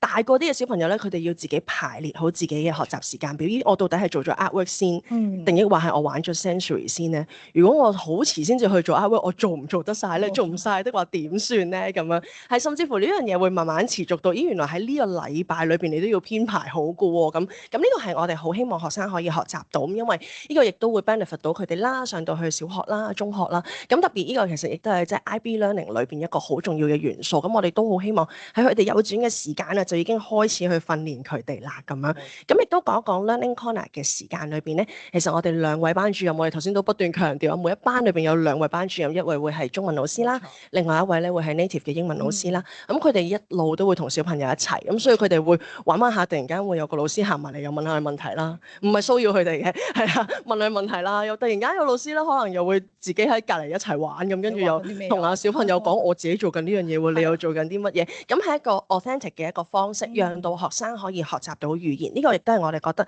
非常之重要，因為語言唔係單方面，唔係淨係坐喺度 circle time 去攞住100張 flash card 你就可以學到100個字，而係真係通過一個溝通啦，通過一個交流，佢哋能夠用一個好 organic 嘅方法去學習語言。呢個亦都係我哋希望可以喺學校裏邊可以做到㗎啦。咁另外咧，每一日我哋都好着重我哋嘅頭先所講嘅一啲音樂嘅一啲學習啦。咁喺幼稚園裏邊，我哋嘅音樂課，我哋係一個律動課，我講啱啊，律動。係啦，課嚟嘅，係啦，咁佢哋就會即係通過唔同嘅旋律啦，通過唔同嘅動作嘅一啲學習嚟嘅，咁所以裏邊亦都會有一啲 off 嘅內容啦，即係奧福嘅一啲內容啦，係裏邊咧小朋友你會見到佢哋係好多嘅活動，好多玩，好多企起身行嚟行去嘅一啲元素咁樣啦，咁啊每一日都會有呢一個音樂課，而另外係啦冇錯，另外咧就仲會有20分鐘啦，我哋叫做大肌肉嘅一個活動啦，咁佢哋會有自由嘅活動時間，亦都會逢星期二同埋逢星期四咧，老師都會做翻一啲識體能嘅一啲學習，係啦，讓到小朋友咧都通過唔同嘅活動啦，學習下平衡啦，學習下四肢協調啦等等嘅。咁呢個就會係我哋整天嘅時間表，你會見到其實每一個活動咧大致上都係 last for 可能講緊20分鐘、30分鐘。咁呢個亦都係配合翻佢哋嘅一個 attention span， 因為我諗家長即係如果有個好細個嘅小朋友屋企都會好明白，亦都會知道一件事就係其實佢哋真係不能夠坐定得太耐嘅時間，係啦。而我成日都同家長講嘅，我要去坐，佢一定坐到嘅。咁但係咧，佢個人坐咗喺度，但係somehow係啦，唔知去咗邊。冇錯啦，所以我哋更加希望嘅就係我哋配合翻佢哋正確嘅一個 attention span， 係啦，去 set up 翻我哋嘅活動。咁家長頭先都會見到我哋上課時間，咁亦都講一講啦。如果係 PN K1 嘅學生咧，我哋上課會係20分鐘，但係去到 K2、K3 咧，上課時間我哋會增長到係30分鐘，因為嘴仔唔停開始。同埋咧，跟住內容會比較多啲啦，豐富啲啦，再加上我哋都希望佢哋咧會習慣呢一個更加長嘅返學時間，因為去到小學嘅時候咧，每一節課咧就已經去到35分鐘。同埋 K2、K2 通常佢哋開始多咗討論啦、表達啦。咁同樣地，其實 K2、K3 除咗即係佢哋分享表達之外，我哋亦都去到呢個時間咧，老師開始慢慢訓練佢哋，除咗自己講之餘咧，其實學習聆聽都係好重要嘅喎。佢哋開始要明白啊，聽咗對方講，我先至去再加我自己嘅意見落去咁樣咯。係啦，咁好，跟住我哋吸啖氣啦，開始講下我哋我諗今日我哋主要講一啲主科目啦，譬如好似英文啊、中文嘅學習咁樣啦。咁英文嘅學習咧，我哋係用 Letterland 呢一個系統嘅，咁會喺 PN K1 嘅時候咧，會見得好多，我哋就會見到而家圖上面大家見到嘅呢一啲，我哋叫 Letterlander 一啲好似一啲 characters 咁樣嘅。咁譬如好似喺左邊呢幅圖咧，點解呢4個小朋友個樣好似咁嬲咁樣咧？係咁，其實佢哋就學緊個 letter Q 啊，係啦，咁就叫 Quarrelsome Queen 啊。咁啊呢個 Quarrelsome Queen 咧，佢成日都有好多疑問啦，佢成日都有好多煩惱啦，個樣好嬲怒咁樣，咁老師就叫佢哋4個又扮下咁樣啦，係啦，咁都扮得唔錯嘅，係啦，係啦，咁啊另外啦，我哋都會配合好多唔同嘅活動啦，除咗係嗰個英文字母嘅聲音之外，嗰個英文字母嘅形象，即係個 letter shape 都係非常之重要。咁呢個會喺 PNK嘅時候，我哋先希望可以幫佢哋去做到一個好 solid 嘅 foundation。咁然後慢慢喺 K1 開始咧，我哋就會做一啲 blending，好似最右手邊嘅嗰幅圖畫啦。我哋會開始將3隻英文字母放埋一齊去做一個 CVC 嘅 blending。咁 blending 呢個學習咧，我哋就會由 PN 開始啦，一路咧慢慢用6個唔同嘅 strategy 咧，慢慢去讓到學生好熟習呢一樣嘢。咁其實呢一個 blending 嘅系統啦，呢個 segmenting 嘅系統啦，最後會幫到佢哋啲乜嘢咧？就係當佢哋要自己去做閱讀啦，自己去做寫作嘅時候，其實佢哋已經能夠可以用自己嘅能力去 blend 咗呢啲字出嚟，去串，就變咗唔再係好似我哋即係細個嘅時候嗰一種串字啦、背咗佢啦，係啦嗰一種。咁即係譬如我女女而家咧默書啊喺小學啦。其實佢冇温嘅，係完全冇温嘅，即係我都唔知佢默咗書嘅，係啦，咁佢就會係呢一個狀態。咁呢個亦都係喺個即係個 phonics system 裏邊可以幫助到學生去做到呢一件事咁樣。特別係佢哋將來去寫 journal 啊等等嘅時候，好明顯㗎，你會見到其實佢哋自己已經可以 blend 到一隻字咁樣。係咁啊，再配合翻頭先所講嘅一啲 phonics 啦，再加埋我哋一啲 sight words learning 咧，一啲常見字咧，我哋會讓小朋友去記咗佢。咁我哋會用 flashcard 啦，我哋亦都有啲字卡嘅一啲字卡套裝派俾家長，入翻屋企可以同佢哋一齊用啦。再加上平日咧，我哋成日都會一齊去睇一啲 reader 類嘅一啲圖書啦。咁變咗學生成日都會見到呢啲字，好快就會記得啦。咁啊之後我哋會仲有一啲我哋叫 pre-writing 嘅一啲活動啦，或者係一啲 tracing 啊，一啲開始慢慢要去做一啲線條練習嘅活動啦。再加上啊，我哋去到 K2、K3 咧，家長會見到右手邊嘅部分啦，我哋會有比較多嘅一啲 journal 嘅一啲學習啦，點樣去寫句子，點樣自己去組織一啲句子等等啦。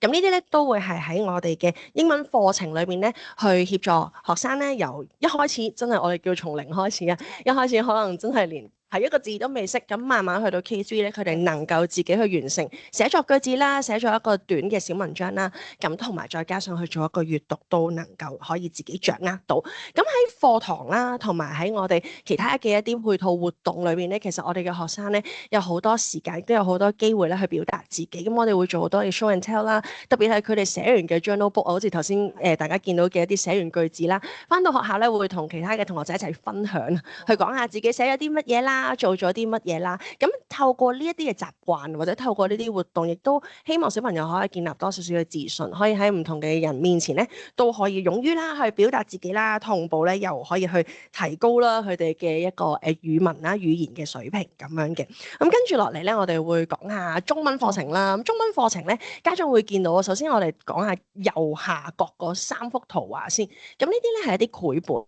嚟，咁喺我哋學校裏邊啦，我哋就冇用到坊間嘅一啲教材套啦，亦都冇用到一啲教科書啦。咁但係咧，就我哋中文團隊好努力咁樣去揀選咗一啲同我哋嘅主題啦，同我哋學生嘅能力啦，都係適切嘅一啲繪本啦，讓到佢哋咧喺個中文嘅學習裏邊都可以有唔同嘅增潤啦。或者冼校長可以繼續講下我哋中文課程嘅內容啊。好啊，咁頭先我哋都講過啦，其實英文都會容易啲啦，因為真係英文字母拼出嚟，咁但係可能中文咧比較即係難學啲嘅。通常以我哋細個嚟講，因為可能見到有好多部件啊，可能部首啊咁樣。咁但係我哋首先一樣嘢，我哋要讓我哋嘅小朋友喜歡先。嗱，真係純粹係我哋自己一個感覺啦。我哋見到好多家長、好多小朋友，其實第一個俾佢揀，佢一定中意英文先嘅，係啦。咁但係我哋老師就會考慮到點樣讓佢中意中文咧？其實不乎要玩或者一個互動式嘅活動學習。咁所以咧，老師都會花好多心思喺度，讓小朋友可以學習到。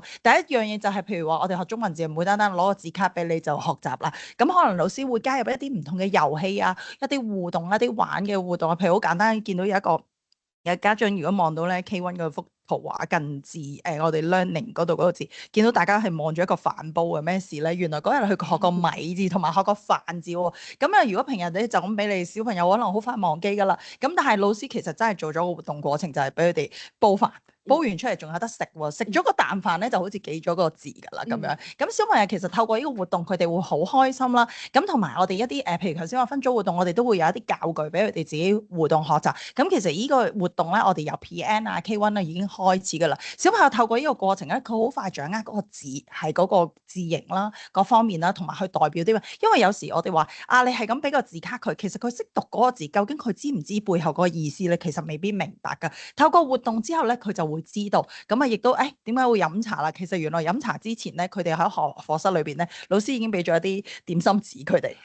咁我哋成日話啦，如果冇目標嘅學習咧，小朋友係冇興趣嘅。但係佢知道我將會要去飲茶，同小朋友一齊揀嘢食喎。咁佢哋就會一齊去睇。可能佢未必識晒嗰啲點心名，但係可能佢見到個買字，咁佢就估到啦，燒賣啊咁樣。咁其實可能買賣佢之前學過，咁佢憑呢啲佢自己會推斷到嗰個詞彙出嚟啦。咁亦都其實過程中我哋學啲好多學習咧，佢唔單止學識一啲中文字啊，學識表達，亦都學咗一啲我哋叫 moral education 啊，就係譬如你飲茶嘅禮儀啦，我哋應該要點樣用啦，譬如公筷啊，咁我哋食嘢嘅時候應該點樣㗎？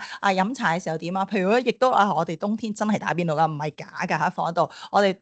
透過學習啊唔同食物啦嗰啲主題啦，亦都知道啊原來我哋打邊爐嘅時候，我哋要注意啲乜嘢啦，危險啊，或者我哋點樣用啊咁樣，可能有大人陪住。咁啊有時話咁 PM 有冇㗎？其實有嘅喎，譬如我哋學秋天主題嘅時候啊，學到我哋要去野餐啦，有啲常識嘅嘢，佢哋都會學到。咁老師其實透過呢啲 outing 活動啊、參觀活動或者一啲互動咧，讓小朋友其實學之餘咧，亦都有去趣，同埋咧可能讓小朋友去翻到屋企，可能佢經過超級市場，佢就記得呢個活動，讓佢記得老師教過佢嘅一啲知識啦。咁所以呢樣嘢咧，令到小朋友學中文嗰個互動咧係快咗好多好多咯。係咁，所以我哋會先由繪本啦，裏邊嘅一啲小資訊啦，係一啲故事性嘅一啲內容啦，讓到學生了解咗，咦當中原來有一啲內容我哋可以有延伸去成為一啲唔同嘅活動，再讓呢啲活動去變成，讓到佢哋能夠深化。咦，我喺個繪本裏邊學咗嘅一啲文字啦，學咗嘅一啲句式啦，原來喺我平日嘅生活裏邊都可以運用到。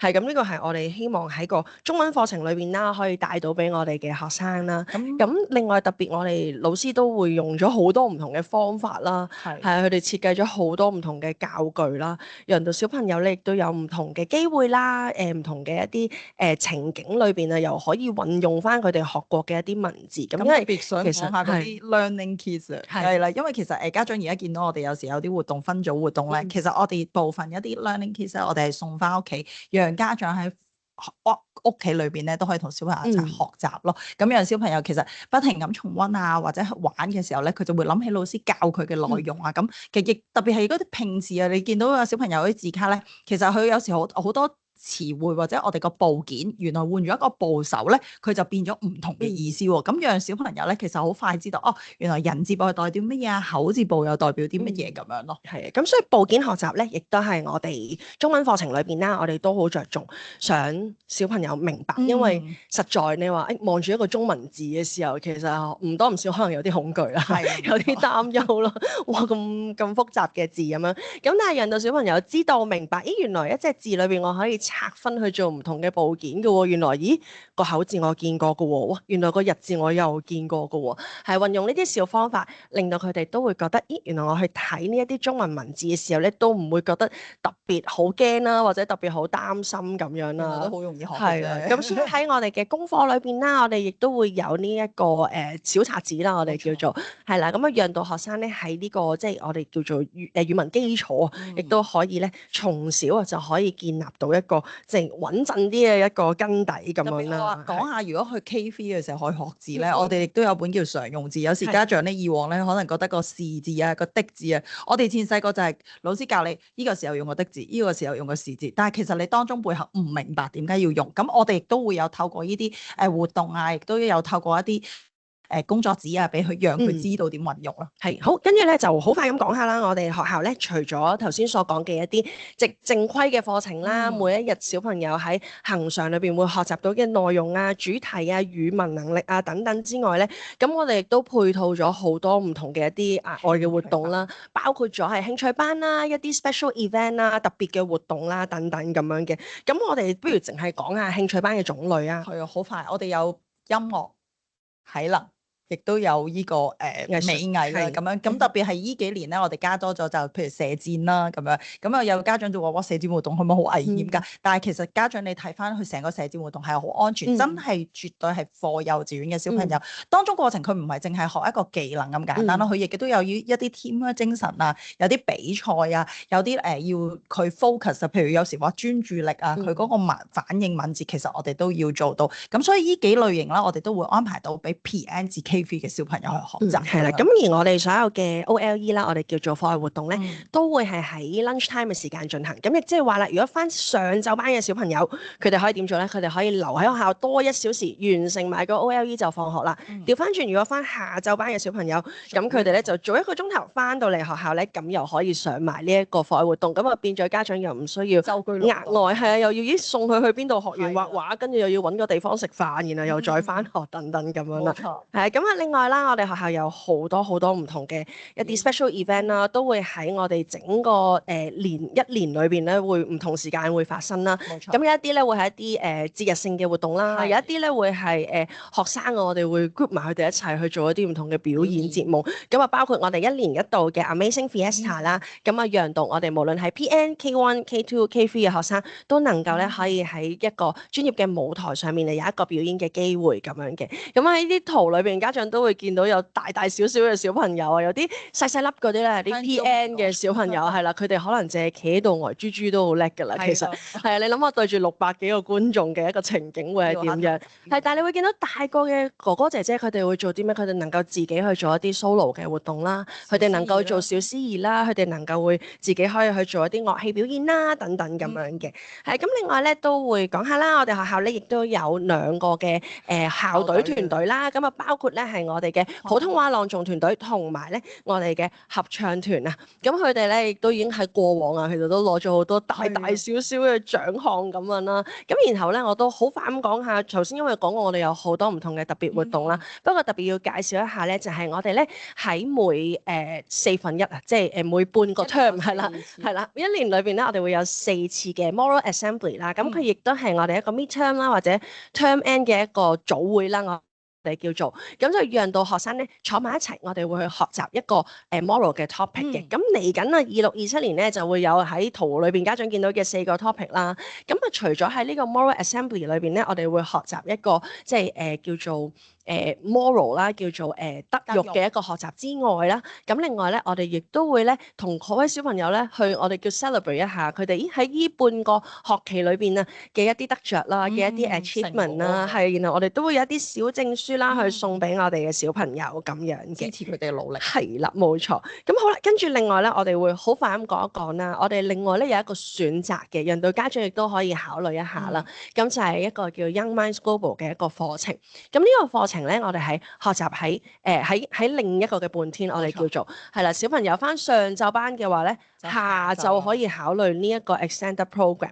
係咁，到底呢個課程係做啲乜嘢嘅咧？咁我哋希望讓到學生啦可以學習17個嘅永續目標啦。係咁裏邊咧，我哋亦都揀選咗一啲適合啦，我哋幼稚園小朋友年紀嘅一啲 topic 啦。譬如裏邊咧特別係一啲關愛嘅一啲主題啦，係又或者咧係一啲係啦一啲保育啦，譬如好似climate action 啊、life below water 啊、life on land 呢啲，我哋相對咧學校都會同小朋友做得比較多。咁但係呢件事到底係點樣去呈現出嚟咧？咁就係我哋每1至2個月啦，我哋叫做咁就會有一個 project 嘅。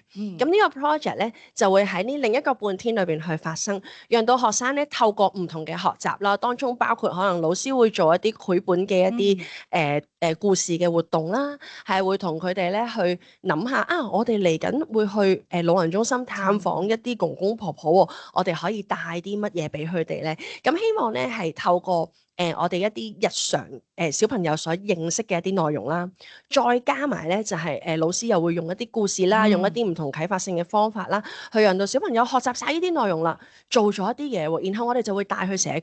咁譬如好似喺呢一啲嘅圖片裏邊啦，家長都會見到。咁我哋咧曾經亦都有帶過我哋嘅小朋友啦，去到一啲嘅日間服務中心啦，去同公公婆婆啊佢哋一齊去做下勞作啦，一齊去做運動啦。係啦。係咁，但係咧呢一啲嘅活動咧唔係老師去 plan 嘅，係由老師協助我哋嘅小朋友一齊去計劃，一齊去諗啊！我哋其實可以同啲公公婆婆做啲咩活動，又適合佢哋，又可以咧幫助到佢哋咧，又令到我哋大家都可以咧一齊去 enjoy 一個開心啦、快樂嘅一個時間咁樣啦。咁啊，除咗好似喺圖裏邊見到嘅一啲活動之外啦，頭先都有講過，有一啲活動會關於保育啦，係啊，包括我哋點樣去愛護我哋嘅海洋生物啦、大樹啦等等咁樣啦。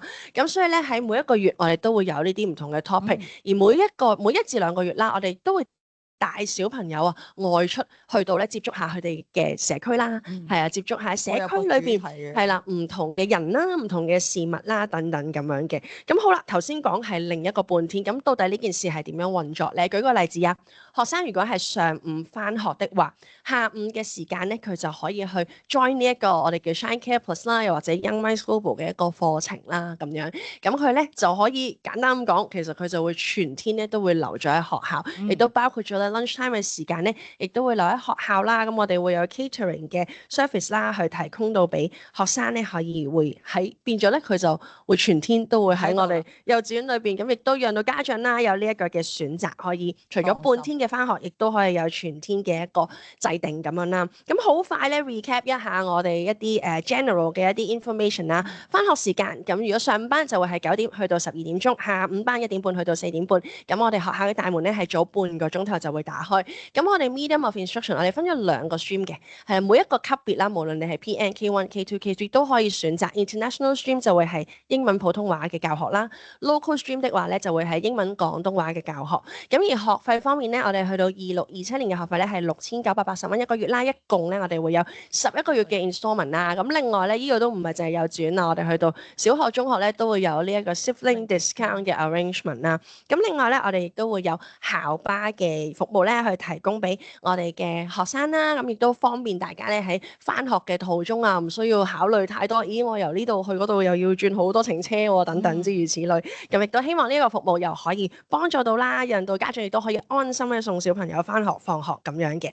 好，咁亦都好快咁講下啦，我哋嘅報名嗰個程序到底係點樣啦？咁其實我哋嘅 online admission 咧就已經開始咗㗎啦。咁好簡單嘅做法就係 scan 咗 QR code，然後咧整個嘅application 咧都喺網上裏邊去完成就可以㗎啦。咁當中咧亦都家長會到時需要去提交翻一啲 attachment 一啲資料咁樣啦。咁全部其實都係網上完成。咁簡單咁講，唔需要嚟到學校攞表格啦，唔需要嚟到學校排隊啦，等等咁樣嘅。係啦，咁我哋嘅跟住落嚟啦，當你報完名完成咗之後，會係點樣嘅咧？咁好啦，若然係講緊今個年度嘅in year intake 嘅，即係話，咦，可能我小朋友係細個少少啦，可能11、12月先至插班喎，我之前又未報名喎，而家報名嘅話咧，咁我哋嘅 admission officer 咧，好快通常會喺1個禮拜內咧就會聯絡你㗎啦。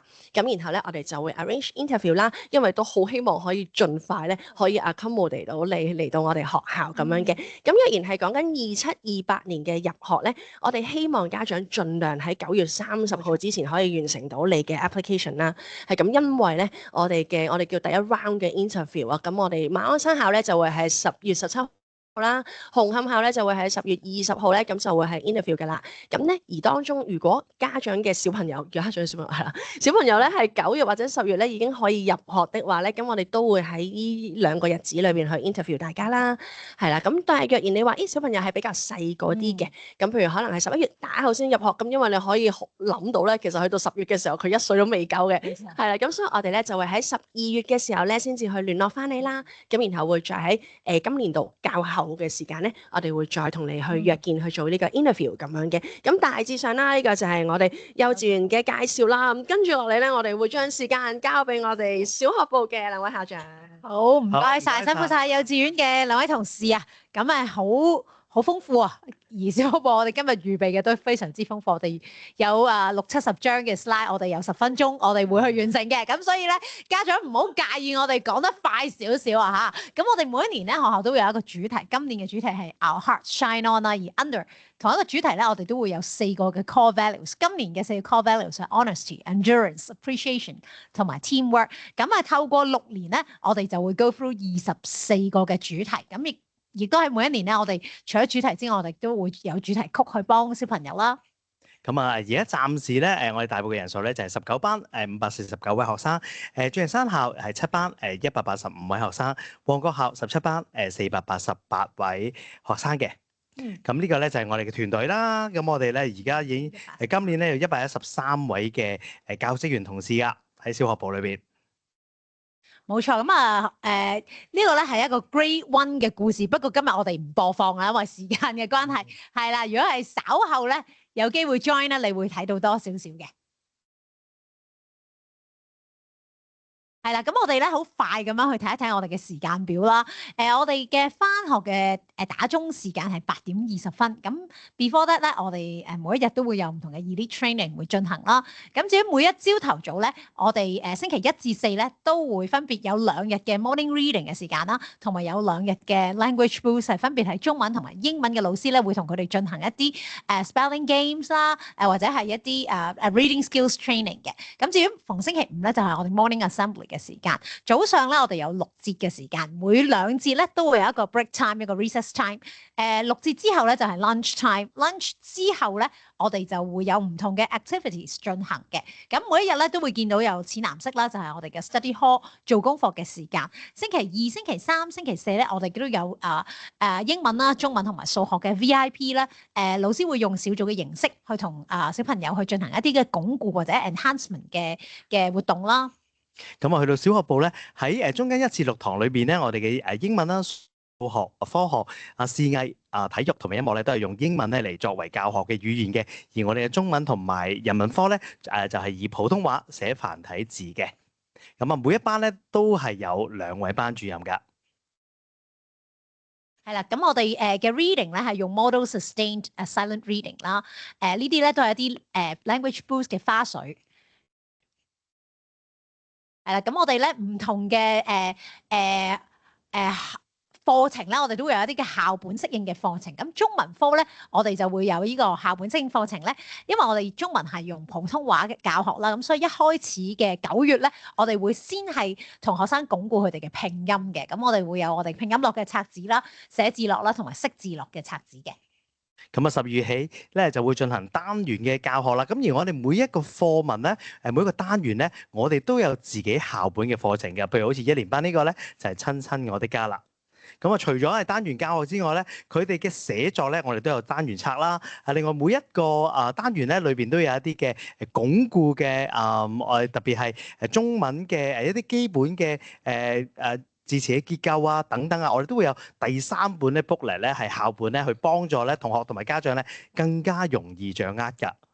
咁我哋亦都會配合唔同嘅普通話畫片啦、影片啦，亦都咧透過無論我哋自己學校嘅圖書嘅網頁啦，或者公共圖書館嘅網頁咧，都鼓勵咧同學多一啲嘅去閱讀啦。係啦，咁至於英文方面咧，我哋係用一套外國嘅書籍啦，一個美國嘅書籍係叫 Global Stage 係Macmillan 嘅。咁我哋每一課咧，我哋都分別有 literacy book 同埋 language book 啦。咁 literacy book 咧，我哋就 focus 係喺佢哋嘅一啲text 嘅 learning 啦。咁 language book 咧就係一啲 grammar learning。咁而且我哋亦都有一個 online 叫 Navio app 咧，係配合佢哋嘅學習啦。咁功課方面咧，我哋有 small paint book 同埋 big paint book 嘅，分別咧就係教佢哋一啲 grammar 啦，同埋寫作。咁 writing 咧，除咗我哋每一課我哋有校本嘅 unit booklet 之外咧，亦都有 writing booklet。咁會透過一個process writing approach 啦，去由即係 development 由佢個 vocabulary 啦language 方面咧，慢慢去 build up 學生嘅。咁亦都有咧 bi-weekly 嘅 reading assignment 去幫學生去鞏固佢哋嘅一個課文comprehension 嘅學習啦。咁上年開始我哋亦都有 public speaking practice 嘅，咁會透過 language boost 嘅時段啦，有啲 show and tell 嘅功課嘅。咁數學方面啦，我哋今年咧亦都有2本嘅我哋用緊嘅咧係叫做primary mathematics in focus，都係用英文嘅教學。咁我哋咧 skip 咗 1A booklet 咧，我哋就有一個我哋自己校本嘅 bridging booklet 嘅。咁所以咧一開始咧我哋已經係1B 嘅 booklet 㗎啦。咁除咗一啲課文之外咧，我哋都有自己校本嘅一啲嘅math adventure 啦，亦都有唔同嘅遊戲啦，譬如係 math station 頭先 circulation 嘅活動啦。咁喺 science 方面咧，我哋係會透過好多 hands-on 嘅 activities。今年咧，我哋換咗一套新嘅新加坡嘅書啦。咁每一個課咧，或者每一堂，我哋都會有 science journal 啦，係幫學生去鞏固佢哋嘅一啲 vocabulary learning 啦，同埋佢哋學習咗嘅主要嘅一啲 aims 啦。咁另外一個特色咧就係我哋有 science demonstration video homework 啦。咁每個 term 咧，小朋友都會拍攝一個嘅experiment 係佢哋自己選擇。咁呢個係我哋希望係learner center 嘅。咁低年級嘅要求咧就係佢只要教到人哋去 demonstrate 咁個實驗咧，其實就已經係成功㗎啦。咁有機會家長亦都可以 scan 呢個 QR code 咧去睇我哋更多嘅一啲影片啦。或者咧可以留意我哋嘅 Facebook 同埋 IG 啦，因為咧佢哋每一個月咧喺 Science 裏邊咧都有一個嘅monthly challenge 嘅喎。都好有趣嘅。1至6年班嘅同學咧都會參與嘅。跟住咧就係我哋人文科啦。咁頭先都有分享過啦。人文科咧，我哋係用普通話為嗰個嘅教學語言，寫嘅係繁體字。你會見到我哋有課文啦、作業啦、工作紙等等，亦都有咧唔同嘅 booklet 嘅喎。佢哋譬如好似1年班咁樣啦，佢哋就會透過訪問同學啦、老師啦，訓練佢哋嘅溝通同埋訪問能力啦，更快咧去融入小嘅生活。咁唔係淨係訪問校長啊、老師啊、同學嘅喎，甚至乎咧佢哋會訪問學校嘅工友姨姨啦，同埋叔叔嘅。咁啊，最後亦都會設計心意卡啦，讓佢哋透過一個 authentic task 呢個真實嘅環境咧去學習語言特別咧係將佢哋嘅語言咧文字咧去運用出嚟。咁啊，亦都有溫習詞語嘅部分啦。咁我哋會透過咧無論係實體或者咧係一啲嘅Quizlet 啦、一啲嘅字卡啦、一啲嘅嘅方法啦，同埋實體咧去幫助同學咧去有一啲嘅識詞嘅活動啦。每隔週2嘅下午咧，我哋都有一節咧人文科係透過一啲唔同嘅活動咧，係特別控活動咧去幫助佢哋咧去認識更加多嘅字。咁亦都咧請家長留意啦。咁我哋喺人文科咧，亦都係好着重咧培養學生即係時事嘅。咁所以咧有機會咧，我哋即係除咗家長去預備同佢哋一齊去睇新聞啊，去分享一啲嘅社會大事等等之外咧，我哋每一個月咧，我哋都會有一個嘅時事嘅剪輯咧，去同家長去分享。咁變咗家長咧可以透過嗰一啲嘅工作紙咧，去幫助學生了解嗰一個月裏邊發生嘅一啲大事。跟住咧係音樂科，咁呢個咧係我哋一啲嘅片段，你會見到咧佢哋今年咧係特別低年級咧，佢哋全部咧都係用咗笛卡爾咧呢一個嘅教學法嘅，即係話音樂咧堂咧唔單止係淨係唱歌啦，淨係單向啦，而係佢哋有好多好多互動嘅 activities 㗎。係啦，咁呢個咧就係我哋IFA Instrument for All 嘅 booklet 啦。咁我哋都鼓勵咧，每一個同學都有佢哋嘅專屬嘅樂器，唔一定將來咧一定成為音樂家，但係好想咧讓呢一個嘅音樂嘅文化咧去進入佢哋嘅生命裏邊。有啲人咧都話 music is life，讓佢哋咧透過學一個樂器咧去有更加多嘅音樂嘅音感啦。跟住咧係 PE 體育嘅，你會見到咧佢哋咧上體育堂嘅時候咧無論喺好多嘅活動裏邊咧，哇都好雀躍㗎，因為我哋咧都會透過好多嘅活動啦、比賽啦，去讓佢哋咧去掌握一啲嘅佢哋嘅除咗好似頭先幼稚園咧裏邊分享嘅大小肌肉之外咧，喺小學部嘅體育課程裏邊咧，一啲嘅指定嘅動作咧，我哋都會包含喺裏邊嘅。而我哋咧喺小學部咧，更加加入咗咧新興嘅運動喺我哋課程裏邊添。跟住咧去到視藝科啦，咁1年班咧，我哋會着重唔同嘅去創意啦、想像啦。如果大家咧有啱啱嚟過我哋嘅藝術展覽咧喺全華大會堂嘅，我哋都展出咧800多幅咧同學嘅作品係幼小中嘅作品咁今日時間關係啦，我哋咧就唔逐一去講啦。係啦，冇錯啦。咁下晝嘅活動又點樣樣咧？咁星期1至5都有啲唔同嘅喎。咁先講啦，頭先講 study hall 咧就係佢哋做功課嘅時間。咁除咗做功課咧，佢哋會睇書啦。咁我哋都鼓勵咧學生佢係盡翻佢自己學生嘅本分啦，佢需要寫student planner，但係都幫助家長咧，我哋每一日嘅功課咧都會上載喺我哋一個 Growth 嘅平台。咁等家長咧可以喺可能翻工嘅時間已經知道小朋友佢要做啲乜嘢嘅功課等等。咁除此之外咧，我哋亦都有大哥哥大姐姐嘅 Helping Angel 計劃。咁大哥哥大姐姐咧會喺 study hall 嘅時候咧入到班房裏面去支援啦，協助小朋友除咗係寫佢哋嘅student planner 啦，即係家課冊啦、做功課啦，甚至係執書包咧都會協助佢哋嘅。咁喺第一學段咧，我哋咧就會有 Dream Satellites 呢個 program 啦。頭先咧幼兒園部咧都分享過啦，佢哋咧會學習聯合國17個永續目標。咁我哋咧亦都將佢咧放喺我哋嘅 Dream Starter 嘅課程裏邊喎。咁佢哋咧就會由一個 start with problem、start with questions 咧去認識去解決咧社會上邊咧唔同嘅問題。跟住咧去到下學段嘅時候咧，佢哋會有 CCA Cross Curricular Activities。咁咧就每一個班都會以一個地方或者一個國家嚟作為主題㗎。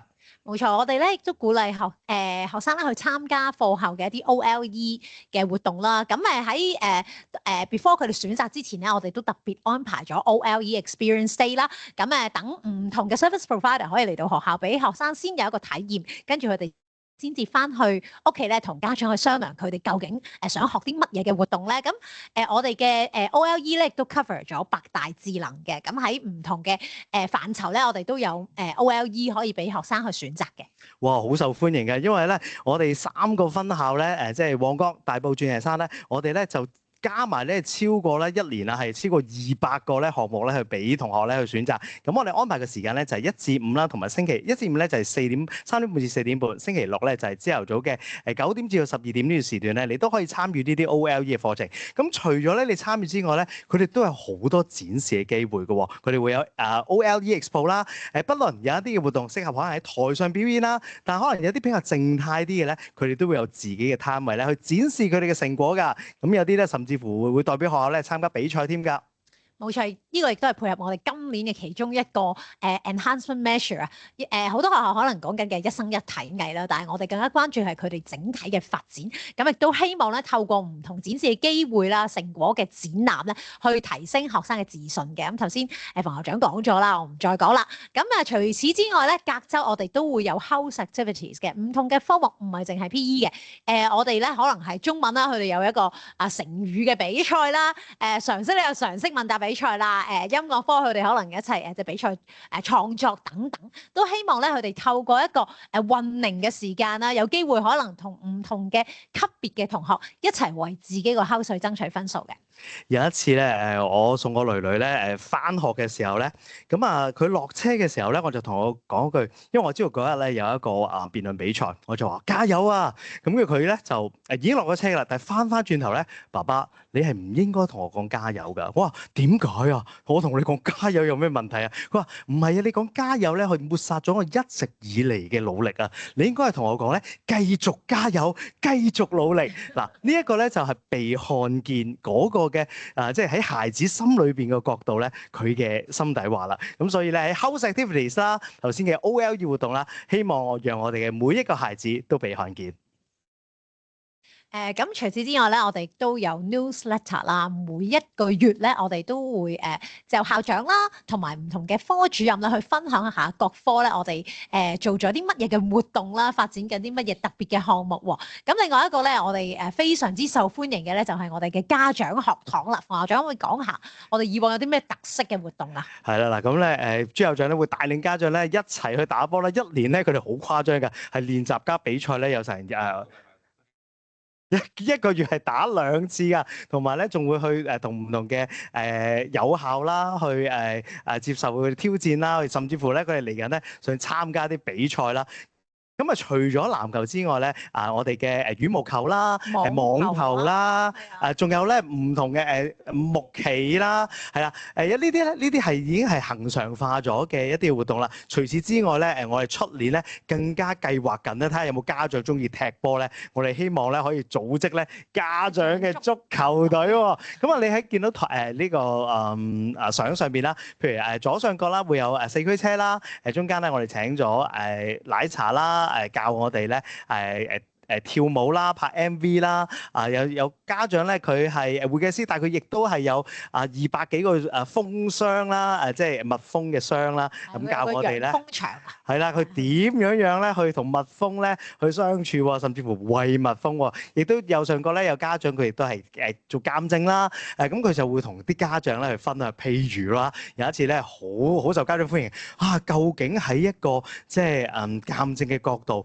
點樣我哋睇到小朋友佢係咪講真話，定係講一啲佢自己創作嘅嘢咧？咁原來咧透過喺嘅面部嘅表情裏邊咧都可以睇到㗎。譬如我哋有一齊去養甲蟲啦，一啲係甲蟲工作坊啦，陶泥啦，呢個係我哋親子嘅星秀啊！我唔知你有冇睇先嘅一個節目咧？呢個親子星秀咧，咁你見到咧家長咧你啲小朋友唔怕醜啦，唔怕醜啦，家長都唔怕醜㗎，係同小朋友咧一齊粉墨登場啊！咁今年咧，我哋會再接再厲咧。今年我哋都會有星秀第2季嘅，咁家長密切留意啦。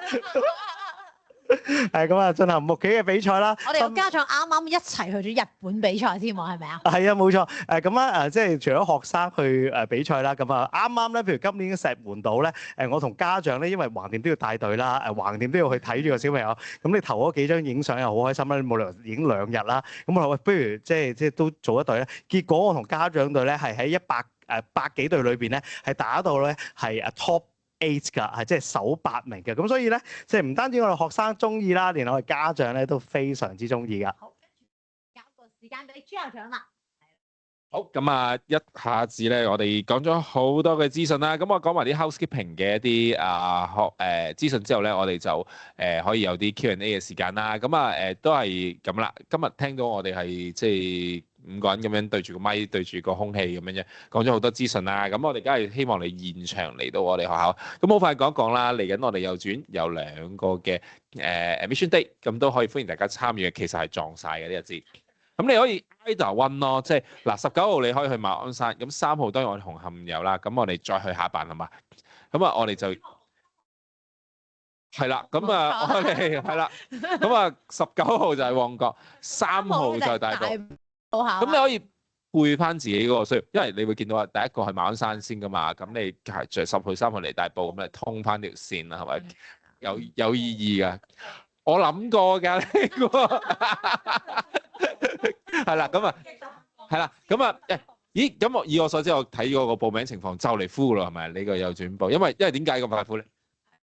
因為咧我哋 Open Day 當日咧，我哋係會有活動安排俾小朋友啦，同埋家長嘅，係咁，所以咧位置係非常之有限啊，係咁，所以如果家長都有興趣嚟到，除咗做一個參觀之外咧，又可以帶埋你嘅小朋友咧嚟到同我哋一齊去進行一啲唔同嘅活動。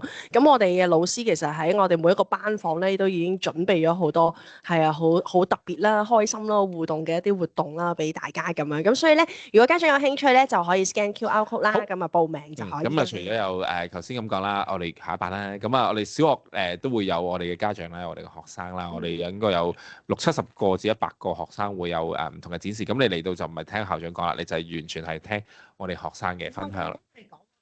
有活動俾我哋嘅小朋友進行㗎，係啦，咁啊喺當家長咧喺度聽緊 talk 嘅時候咧，其實小朋友已經好忙啦，喺上面度玩緊活動㗎啦。我哋老師會同佢哋進行唔同嘅遊戲啦、唔同嘅活動啦等等。咁無論我哋小學部或者係幼稚園部咧，我哋嘅招生程序咧已經開始咗啦。如果你有興趣先講啦，即係適齡嘅小朋友，你就可以已經去報讀我哋幼稚園部啦。咁如果你係小1嘅家長，咁你留意啦。咁我哋嗰個報名都開始咗，我哋小學部嗰個超級大 interview 咧就將會喺10月。係啦，咁上下啦，咁啊進行嘅。你有興趣 send 翻個 QR code，咁你去到我哋啲網站應該就會見得到。咁所以 K3 嘅家長留意啦，K3 嘅家長，咁我建議你今晚睇完啦，可能嚟睇一次參觀咧，咁你就可能係即係作出一個報名嘅選擇啦。咁如果你係讀緊現在嘅小1，即係小1都未翻學啦，咁啊你照小5咁啦，即係咁啊，讀緊小學嘅家長，咁如果你聽完之後，你可能考慮轉跑道喎，咁好唔好等到聽埋呢個講座先嚟 interview 啊各方面咧，咁我就 highly not recommend 嘅。咁點解咧？因為其實咧今日我哋呢個咁樣講拖咧，對於我哋3個人講，我已經講緊第2 round 啦。因為咧我哋晏晝已經做咗一場 interview，大概30幾個小朋友嚟 interview 啦。咁啊9月1號就開學啦。如果你真係轉跑道嘅話，nothing to lose 嘅。咁你盡快都係 scan 呢個 QR code，揾到一個 admission 報名嘅 link，咁你輸入咗啲資料，咁我哋盡快3日之內啦，都會安排咗個面試同大家傾個小朋友先。咁因為我哋而家都可以講噶啦，5、6年班旺角同埋鑽石山所有我哋小學部都係冇晒位噶啦。咁4年班就只有鑽石山先有位。咁旺角大埔都滿埋啦。係啦，咁1至3年班就旺角有少許位。用個咪係極少量，係極少量啦。鑽石山就只有小3、小4有極少量，大埔應該係得小1。大埔係小1同埋小3都係極少量嘅。咁所以就我哋今日應該做咗一輪 interview，跟住睇下仲之後嗰個情況點啦。咁所以就即係如果你真係轉跑道嘅家長，就唔好等到真係話太遲啦，因為嚟咗攞個感覺先，咁啊睇下睇傾下偈咁都可以嘅。好啦，咁我哋就一口氣咧進行咗1小時。我仲有少少介紹，係咪？OK，好。係咁啊，今日咧應該都有係嘅部分嘅家長小朋友可能比較細個啊，講緊可能係未夠1歲啦，差唔多1歲啦，或者1歲多少少啦，係咁可能報名又已經好有未有去份咁樣喎，係咁啊都可以考慮下咧 join 我哋嘅 playgroup。嚟緊咧，我哋9月、10月嘅 term 咧就9月、10月就開始啦，係啊，咁所以咧，如果家長有興趣咧，就可以 scan 呢個 poster 裏邊嘅 QR code 啦，咁亦都係一個網上嘅報名咁樣。咁我哋嘅 playgroup 咧就會通常一般都會係5至6堂為一節啦，咁亦都係讓到家長啦可以同埋小朋友一齊啊嚟到學校咧，又同我哋嘅老師一齊去相處啦，係去了解下原來喺學校嘅學習係咁樣嘅。咁亦都有好多時家長會問啊，我幾時會知道你哋嚟緊嘅 playgroup 會係幾時會開始啊？報名啊各樣。咁其實最方便嘅一個建議咧，就係 follow 我哋嘅 Facebook 啦，或者 IG 啦，因為我哋一有呢啲新資料咧，我哋亦都會放上去。而我哋 Facebook 同埋 IG 嘅內容亦都好豐富嘅，即係周不時我哋有啲學生嘅一啲成果啦，各樣我哋都會喺上面去展示俾各位家長咁樣嘅。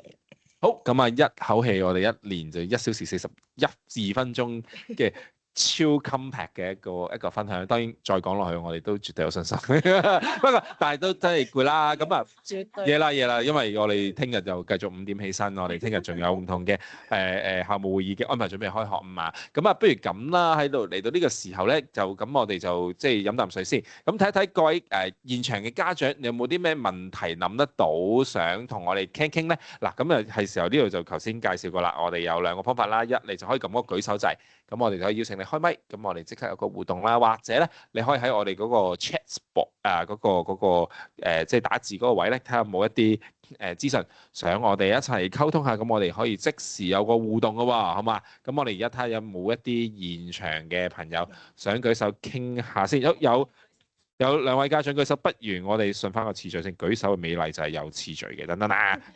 好啦，咁啊有一位叫做 SFA50乜乜咁樣嘅，咁我開個咪先，咁你可以 Hello， 你可以講喂啊 ，Hello， 喂你好，係你啦，你可以 unmute 個咪噶啦，呢位SFA25014，一定有啲原因嘅改呢個名，係啦，咁你可以 unmute 個咪就可以啦。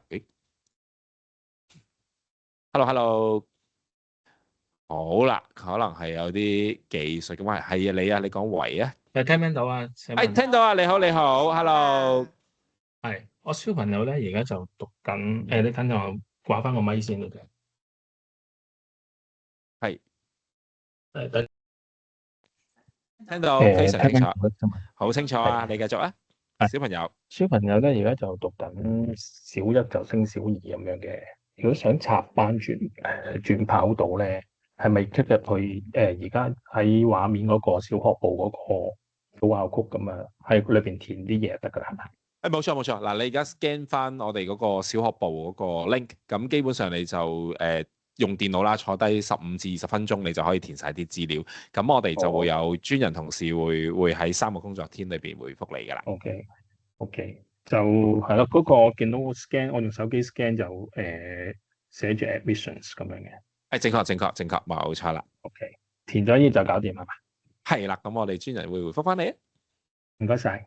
好，咁啊，謝謝呢位觀眾，呢位家長嘅，睇下有冇啲家長仲有啲問題想同我哋傾下先。好，喺 chat 嗰度啦。好啦，有一個家長就話啦，佢話想問呢個叫做小2插班有冇位㗎？如果小2下學期嚟插班又點咧？出小學部嘅朋友。係啦，頭先我哋講咗啦，小2而家應該係得翻旺角校有少量嘅位，係極少量嘅位。咁大埔校已經滿咗㗎啦。咁咪話下學期插班有冇位真係答唔到你，因為而家嘅位已經係極少量啦。咁所以如果你真係要考慮嘅話咧，建議係你盡快報咗名先，因為我哋嘅學位咧，其實喺私立學校咧，我哋都係即係有位，我哋就會即刻放㗎啦。咁所以咧，你 interview 咗咧，就好似排住隊咁樣。咁只要我哋知道一有位放出嚟，我哋就會聯絡你啦。咁同我所以咧，家長去問咧就係下學期插班得唔得咧？咁其實係可以嘅，不過咧就未必有位啦。咁即係其實亦都順帶答埋 Mandy Tank 呢位家長嘅提問啦。高小插班得唔得㗎？嗱，冇話得唔得嘅，即係即係咁啊，都係嗰句啦。你當好似私立醫院床位咁啦，有床位我冇理由 hold 嘅。咁但係如果有人需要，咁我哋就會放出去㗎。咁現在高小頭先都解釋過啦，5、6年班已經係全滿㗎。不過我哋俾多個資訊大家啦，亦都唔好介意，即係讓大家了解嘅。我哋而家對於高小嗰個唔係而家，其實本身我哋俾一個數字大家，我哋5年班我哋每年都要求小朋友咧去考一個叫 TOEFL Junior 啦，嘅一個全球嘅英文考試嘅。咁我哋今年考到幾多分？平均分783分。係啊係啊係啊。嗱，咁平均分783係咩概念咧？即係等於我哋嘅中學嘅 Band 1嘅。唔係，係英文中學喺香港同埋澳門區嘅英中嘅中二嘅 average。係啦，即係我哋超過中二，因為咧中二嘅 average 係782，而我哋咧已經超越咗全球中二嘅水平。即係就咁多揸分啫。英語咧係啦，咁香港英中同埋咁所以咧我咁樣講啦，好多時我哋真係做完 interview 之後咧，我哋發覺有陣時啲小朋友個年齡 match 嚟，可能讀5年班噃，咁亦都唔好介意，因為有陣時 match 埋你嗰個英文嗰個能力，因為我哋5年班嘅水平係中二嘅英文水平，咁如果 match 完之後，有陣時我哋可能請你都會讀4年班啊，咁或者係等等嘅情況啦。咁所以答呢位 Mandy 呢位家長，我就會建議咁啊，你聽完之後有啲興趣喎，咁心動不如行動係咪先？你報咗名嚟到interview 完，咁我得2個可能嘅啫，一係收一係唔收，一係有位一係冇位嘅啫嘛。咁你到期時再決定，好過你即係日日都即係我估應該你唔介意我咁樣講你唔作出改變嘅，其實你已經見到個結果嚇。咁你作出改變個結果係點咧？我都唔清楚，咁樣去諗，應該就錯不了噶啦。好，咁嗱，睇下仲有冇其他家長你即時諗到啲提問可以舉手，或者係趁我哋而家即係仲係隻眼擘得開啊！而家有啲開始向眼開始揼啦。有冇啲家長係啱啱SFA 呢位家長又再有提問喎？係咪啊？你可以開咪㗎，你個咪係你可以開。係啊，我想問咧，如果插如果係小學2年班咧，即係而家我哋讀緊嗰啲咧，係你覺得係 grade 幾嘅？OK， 好啊。咁我哋嘅學制咧，頭先都解釋過，我哋都會考呈分試嘅，所以我哋行翻香港小學學制嘅年齡嘅，即係我哋亦都係6歲足6歲就會讀小一。係啦，咁如退衰嘅，就嗱，你咁嘅問題，因為你可能會假設有某啲學校嘅學仔咧，就係佢會 skip 咗 K3 就直接讀小一嘅，咁亦都有啲你哋服務嘅學校咧就 skip 咗個6年班直接讀中一嘅，咁我哋就冇 skip 嘅，即係6至12歲就係我哋小學階段嘅服務年齡啦。咁即係都我報翻 grade 2咁樣樣。係啦，你照撳 grade 2，咁嚟到咧，我哋會有即係唔同嘅面試啦。咁到其實我哋會再同每個位家長坐低傾。咁我哋都係我哋校長團隊同大家會去傾翻每個小朋友嘅需要啦，同埋家長嗰個情況嘅咁樣咯。好，唔該晒。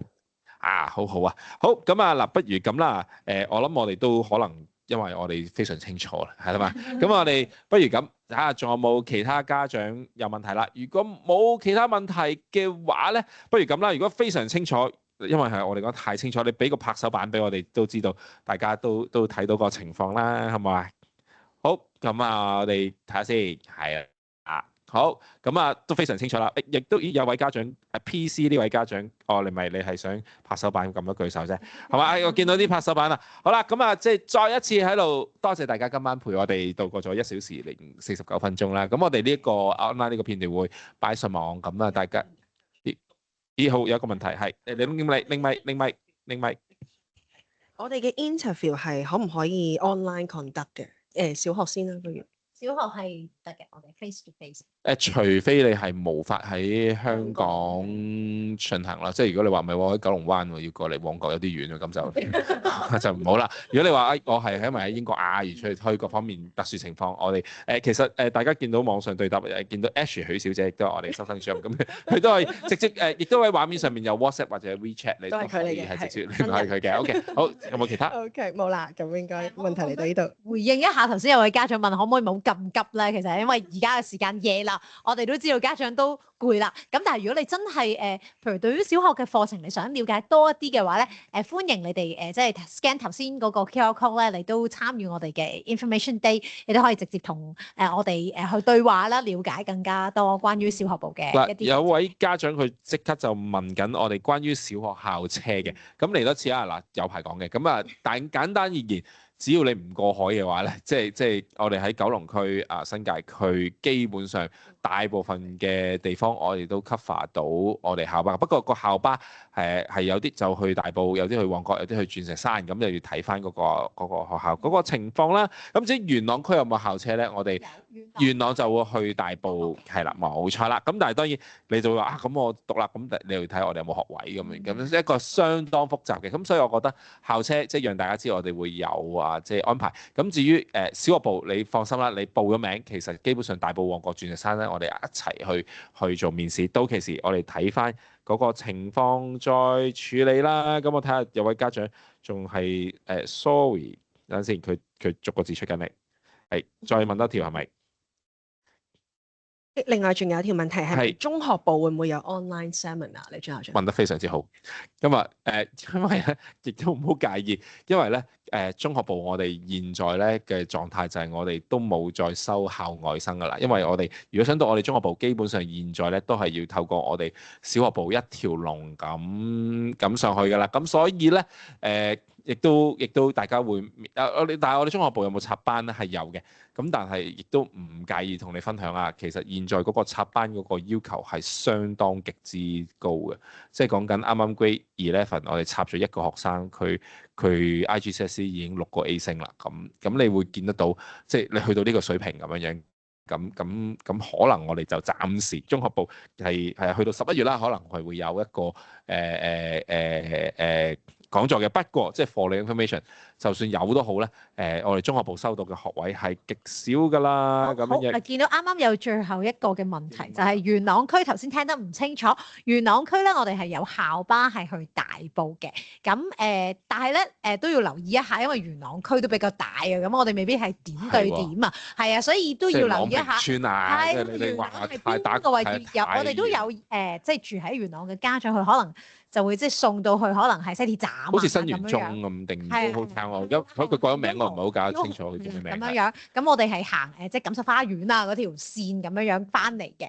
咁你話需唔需要寫明你要揀大埔咧？我哋喺個網上面嗰度咧係可以揀你嘅 preference 嘅，即係你可以揀你嘅首選係邊一個校舍。咁我哋喺 interview 嘅時候，我哋都會睇，亦都會同你傾嘅。係冇分別嘅，即係簡單講，你入咗小學部、入旺角、大埔、鑽石山都好，我哋都係統一去做 interview 㗎。咁所以你都唔好介意，有陣時候你話啊，我明明假設我報大埔嘅喎，點解去咗旺角 interview 㗎？咁係因為你都冇介意，因為就我哋嘅工作嘅時間，我哋亦都集中咁安排啦，咁樣。好啦，咁咧我諗就大致上係咁啦。如果大家仲有 Q&A 嘅話，歡迎掃翻呢兩個 QR code，就係 WhatsApp 同埋 WeChat，我哋同事都會覆翻大家㗎。咁啊，我哋另外仲有9月同埋10月仲有唔同嘅活動啦，都歡迎大家。咁啊，希望啊9月或者10月我哋都想再做多一次，講多少少成長嘅方面多過課程。冇錯，同埋可能特別係講關於開咗學啊，因為我哋過往咧收到好多嘅家長，原來佢即係可能心目中以為嗰個 dream school 出嚟嗰個效果又同佢哋預期有啲分別喎，咁可以點算咧？圍爐取下暖都好啦。咁啊，我哋今日個時間就到呢度啦。再一次多謝大家參與，多謝晒大家，拜拜。